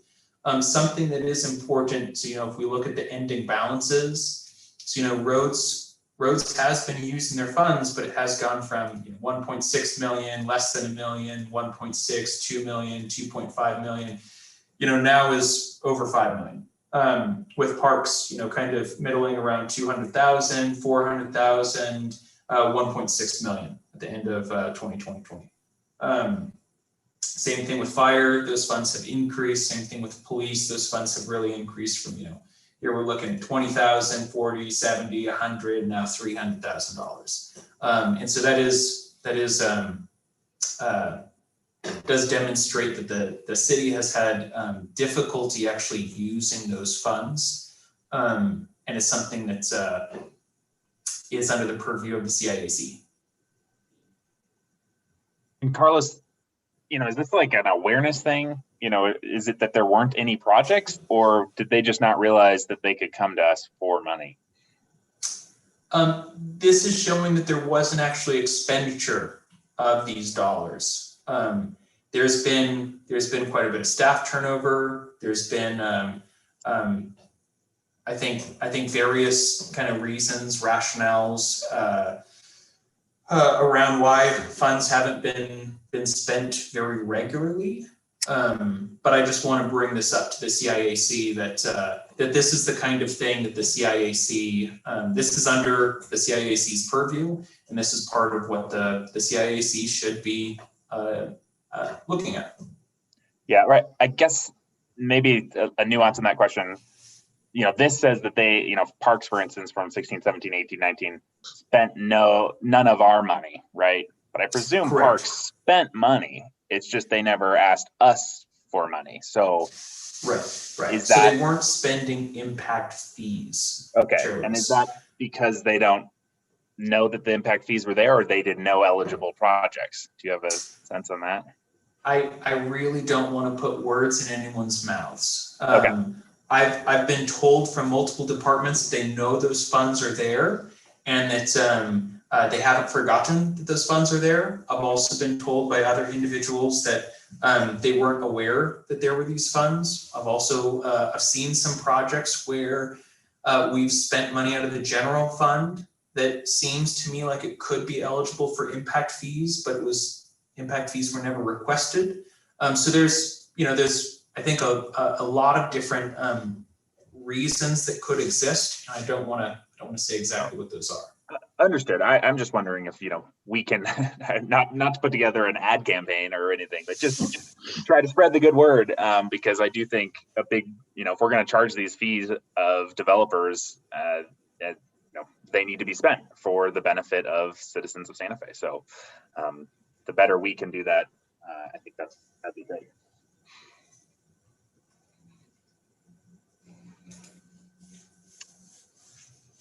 Any more? I just have a comment. It appears that the funds for things been spent, except for $2,000 in about an 8-year period. So that seems problematic. Carlos, I recall some of us having a recent request, I think that was approved last year. So I think there is at least one CIAC project that's approved that's not showing up in this data yet. Was there just one project, Carlos? Do you recall? Correct. So the police department has one project. I can't even count how many parks projects have come forward since middle of 2020. also been some roads projects approved since middle of 2020. And so we're not seeing the work that's been started in the last 6 months. We're really just saying, you know, it's not helpful to use that information to understand, you know, how things have changed in the last 6, 8 months, a year. But yes, Sally, you are correct. The police department has a request for up to $50,000 to be spent on additional storage. That money hasn't been, as far as I know, hasn't been withdrawn yet from the account. So there has been a lot more movement very recently. Correct. Some of it, I think, was a period of time in the land use department where there wasn't really staff assigned to this and the committee wasn't meeting actively. There was a loss of the long range planning person and function that, you know, so Carlos has really kind of picked this up and gotten the ball rolling and educated others around the city, and the committee has really been reconstituted with a very high caliber of membership. So I think we're in a new era here, but there was absolutely a lull. And Chair Lewis and other committee members, yeah, I do want to make sure that we understand, you know, the IFCIP has to be updated every 5 years. We just updated that in December. We were working with different departments to really make sure that we had better inventories than we had 5+ years ago. We have been working with departments to actually understand these fees, how they could spend these fees. There have been projects coming forward. And so we are, you know, the track that we've been concerned about has been changing. Yeah. Great, thank you. And I just want to give you kudos too, Carlos. I think you've done a great job, very organized. And so that comment was not a knock on you before. I was just trying to think how to do more. Sure. And I guess in that trend, Chair Lewis, I do want to also share the land use department has been planning. So the CIAC is allowed to use 3% of impact fees for the administration of impact fees, which historically has not been used.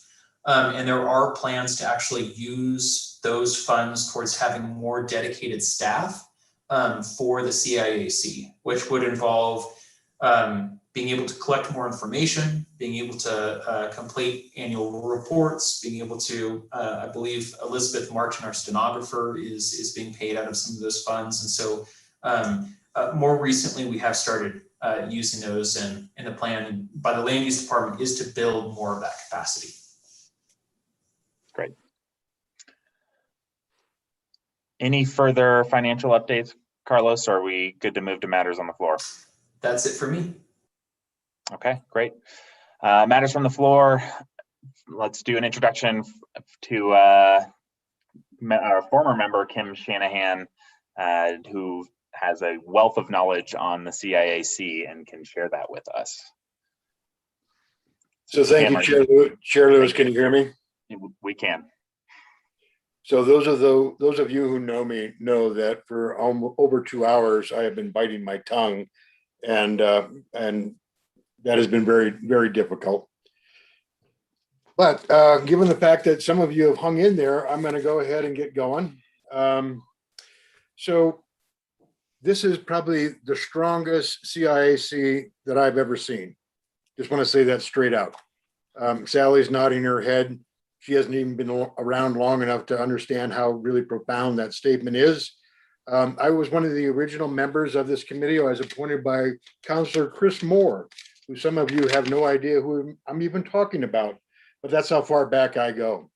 So I went from Chris Moore to Miguel Chavez to Chris Rivera, and was not reappointed, and that's totally appropriate because it's time to reinvent this committee. This committee, on the other hand, is administered by the Development Fees Act. And unlike other quasi-judicial committees on the or boards or commissions in the city, this one has to follow some state law.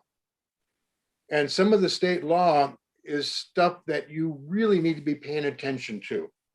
When Ike and Miles voted against the Guadalupe, as Miles said, beautification project, I probably would have also voted against that as well. And mainly because the Development Fees Act says that everything that you do must be in response to growth. in response to growth. In other words, we're collecting fees from developers because we want development to pay its own way. And that is why everything must be attributed to growth. So Romello, though, was very, very good about kind of coming back and saying, well, it's not about beautification. It's about slowing down traffic and having some safety issues. She understood the Development Fees Act would recognize that growth creates traffic. And therefore, if we do these sorts of things, we need to recognize that it is appropriate. And so very often in the past, we have had to kind of coach city staff to make sure that their recommendations when they come to us, or their ask, I should say, when they come to us, is really relative to growth. For instance, Member Clow, you asked about the police. The police have a really hard time spending impact fees because they don't build that many things. And indeed, when they buy stuff, they have to last for at least 10 years. When former Fire Chief Barbara Salas came to us one time and said she wanted some money for a new super duper truck of some kind, we asked her, will it last more than 10 years? And she was like, well, I don't know, should, I guess. And we were like, no, Barbara, it will last 10 years, correct? So that she understood that what we were leading toward is that we had to rationalize that truck would last 10 years. Police cars don't last 10 years. And that's why the police has been so hard to be able to figure out how to use these capital improvement. Same with parks. It's very often when we think about parks, we think about not the existing parks in our community, but those future parks that are really attributable to growth. And that is why parks has had a bit of a struggle in the past to be able to figure out how to use their money that's appropriated to them for things that are really relative to growth. So I think I just want to remind everybody that you need to always see things through the lens of, is it relative to the fact that we are growing as a community? And generally speaking, you can find a way to make that be rational. So there are a couple of other things. This committee should be far more activist than it has been. And Member O'Reilly kind of spoke to that a little bit.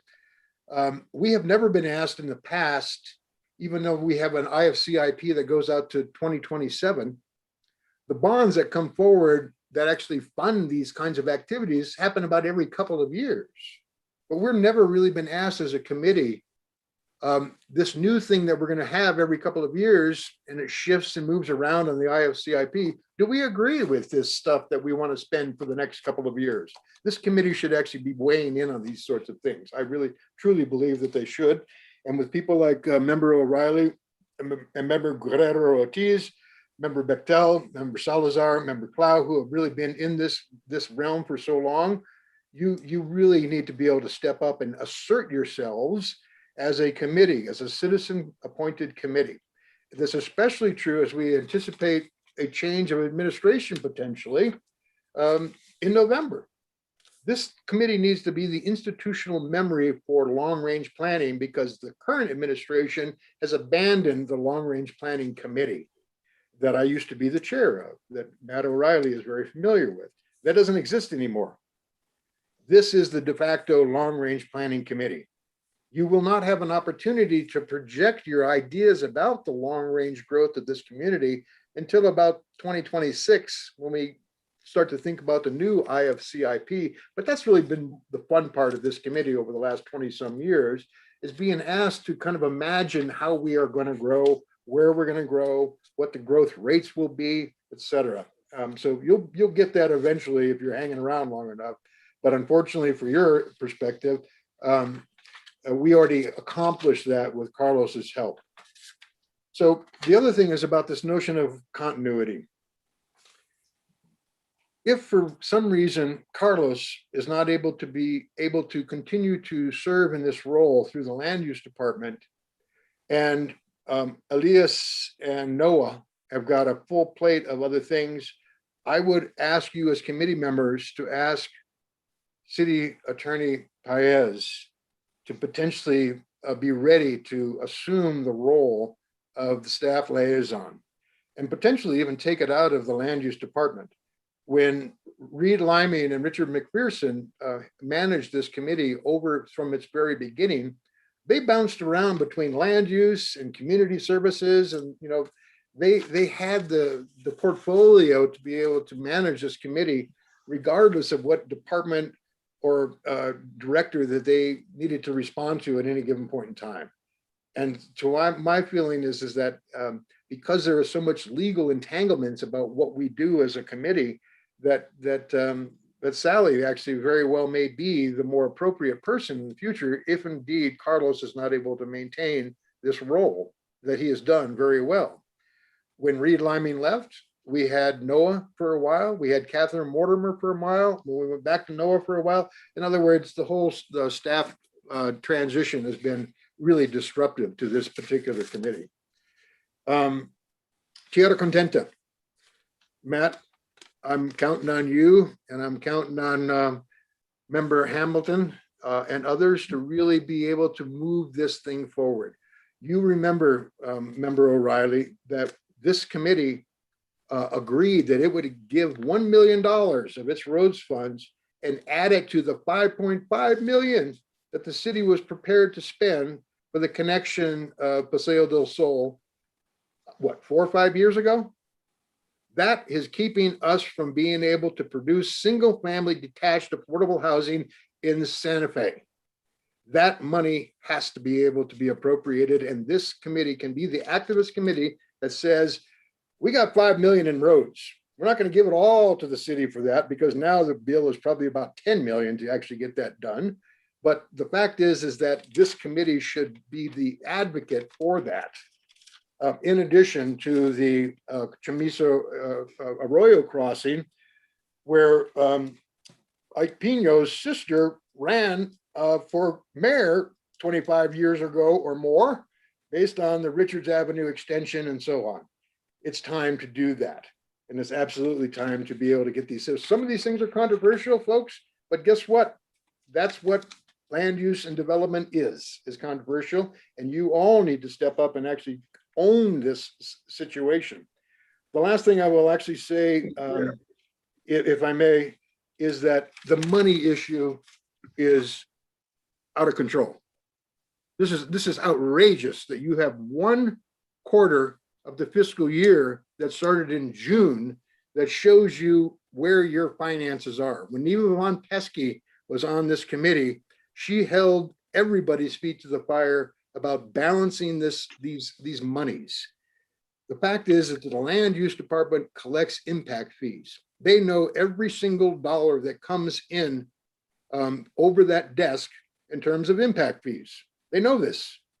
And then the finance department also gets that number and spits it back out and says it was distributed in these ways. The fact that the finance committee has not been able to, and the finance department has not been able to satisfy the demands of this committee over the past is outrageous, And you absolutely must demand that you have the accountability, because as a citizens committee whose only real responsibility at the end of the day, you can make recommendations to the city council, you can make recommendations to public works about how this money should be spent. But at the end of the day, you as citizens are responsible to be able to say all the money works. All the money absolutely is true. We are counting on you as citizens to be able to say it all jives. It all balances out at the end of the day. And if we cannot do that, then we really subject ourselves to being part of a problem, honestly, including malfeasance, potentially. And so if you have a fiduciary responsibility, which you do, you need to take that responsibility first and foremost, almost over anything else that you do, in my opinion, because otherwise you will all be subject to the scrutiny that you're in on the fix, you're in on the controversy, you're in on the corruption, and you cannot afford to do that. So you need to demand that from our city manager or the mayor or whoever it is that can respond, that these financial issues cannot be just sort of like, well, the finance department is really, stressed and they're busy and they're short-staffed. Bullshit. Get the damn stuff figured out and figure out how to respond so that you can truly say it all adds up. One last thing is the complications, and we've moved into this, and Member O'Reilly is very familiar with this. Sometimes we make deals with developers that allows them to waive impact fees because they've spent money on stuff that otherwise impact fees would go for. And the best example is the Los Solares development on the south side of town. And Member O'Reilly, when he was at the land use department, and I will say that those were the golden years of the CIAC when Member O'Reilly was running the land use department, he came to us when we questioned, why are not Centex and Pulte paying impact fees? We didn't know. We got these reports, these very detailed reports that Carlos had shown us before, and we were able to say by addresses, these people aren't paying road impact fees. Why not? And Land Use Director O'Reilly was able to come to us and explain to us this deal that had been made, and we were able to track that account balance. That after a while, we were able to say, okay, the waivers that you got have expired now. You don't get to get any more waivers. Now you got to pay the full price. And we've actually started to move in that kind of a direction as a committee, that those sorts of ideas and deals are not inappropriate, but they have to be monitored in a very, very scrupulous way. And we don't have any kind of scrupulous ways of monitoring right now existing. So Carlos, thank you. That's about all I got. You all can tell that I've been passionate about this. Good luck to all of you. I truly believe that this really is a committee that can make a huge impact on our community. But anytime you want somebody to give you some passion, just let me know. Hopefully not in the last 2.5 hours of a meeting. Thank you, Shannon. And we'll miss your presence on the committee, but I'm sure if we need something, we won't hesitate to reach out. It sounds like a lot of members already know you. Member O'Reilly, you have a question? Mr. Chair, no, I was just wanting to see if we're going to move on to matters from the commission now. Yes. Time to move on to matters from the commission. Are there any? Member O'Reilly? Yeah, so 2 things. I'll try and be brief. Regarding what Kim Shanahan just said about, just want to make this clear about, quote, deals that were made. There were no deals made by anyone. The New Mexico Development Fees Act and the city code have something in it called impact fee credits. And so if a developer builds a piece of infrastructure that was on the IFCIP plan, we don't do a deal with them. We are obligated by the city code and state law to give them impact fee credits. We must do that by law. So that's not a deal, that's a legal requirement. And so what Kim was referring to, I just want to clarify that, is the people who built Los Solares actually constructed city infrastructure that the city wanted to build that was on the IFCIP plan, and they did it for the city. And in exchange for that, they got impact fee credits equivalent to the amount of money they spent. Okay, so that's something else that's that happens with regard to impact fees, or in the way the state calls them, development fees. So I just wanted to point that out. Second, I know that we don't have any more action items, but I would like to, in the spirit of what's been said, I think that, and the way that the city has expended impact fees in the last few years, I really would like to ask not just the Public Works Department, but Parks, Police, and Fire to prioritize their intentions, to create a list of priorities from items that are in the IFCIP plan, specifically those items in Table 80, and for them to provide that list to this committee, preferably before, but at least by the next time that we meet. Because I do not feel comfortable approving expenditures of capital of impact fees monies on sort of an ad hoc, bit by bit basis. I would like to know when, particularly Public Works, because they have the most money, right? Impact fees are 80% roadway impact fees. Because we do have an opportunity here. I think there's all kinds of reasons. I have my opinions as to why they are, of why we didn't expend some of these monies. Carlos was being very politic in the way he answered that question. But one of the opportunities that we have is that now we have a fairly big balance, which means some really important projects that may not have been able to be completed before we could now do. For instance, finishing or at least starting the phase 3 roads in Tierra Contenta and projects like that that are absolutely critical to making sure people have affordable places to live in this town, and especially on the south side. So I would like to know what the Public Works Department and the Fire Department and the police and parks, I would like to prioritize them to prioritize the list of projects that are in the IFCIP plan and present it to us for our consideration. And I would ask whoever the staff is to pass that on. If that suggestion is not sufficient, then I would ask that Carlos put that on our next agenda as an action item, and that we actually officially vote on it if that's necessary. So thank you, Mr. Chair. That's all I have.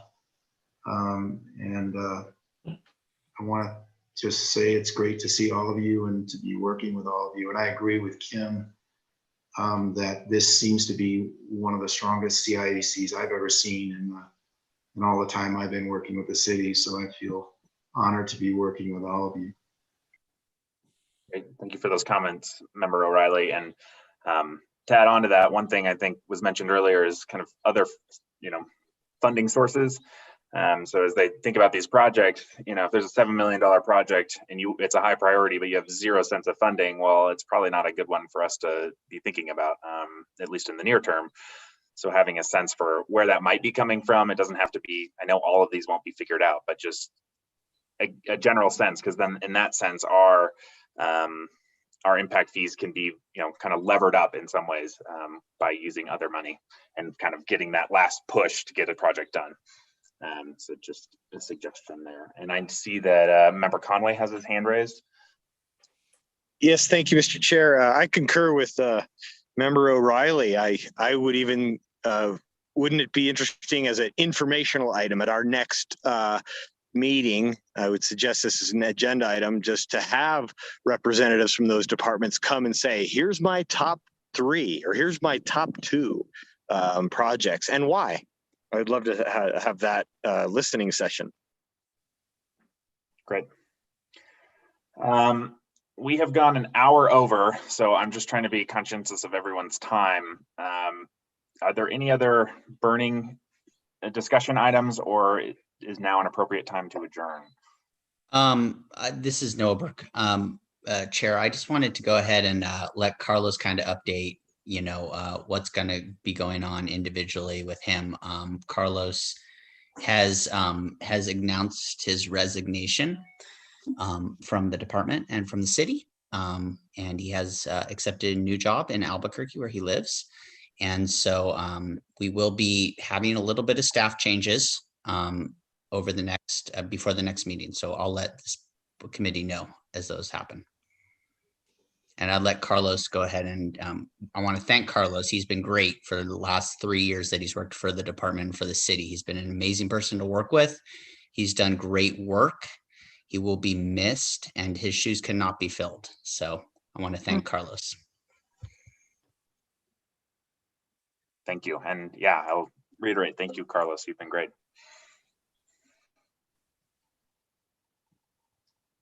I'm not sure if I was supposed to present anything, but Noah said it. I'm planning on resigning from the city pretty soon, just because, ended up moving to Albuquerque and And so kind of moving some operations down there. Still plan to be someone involved in development, nonprofit, communications around growth, things like that, but obviously in a different capacity. So thank you very much. Great, thank you. And Noah, please do keep us updated on kind of what that looks like, especially as these next meetings roll around. Boo, boo, Carlos. I'm bummed. I'm bummed you're leaving. This is Miles. Okay. If no further items, I think we can adjourn.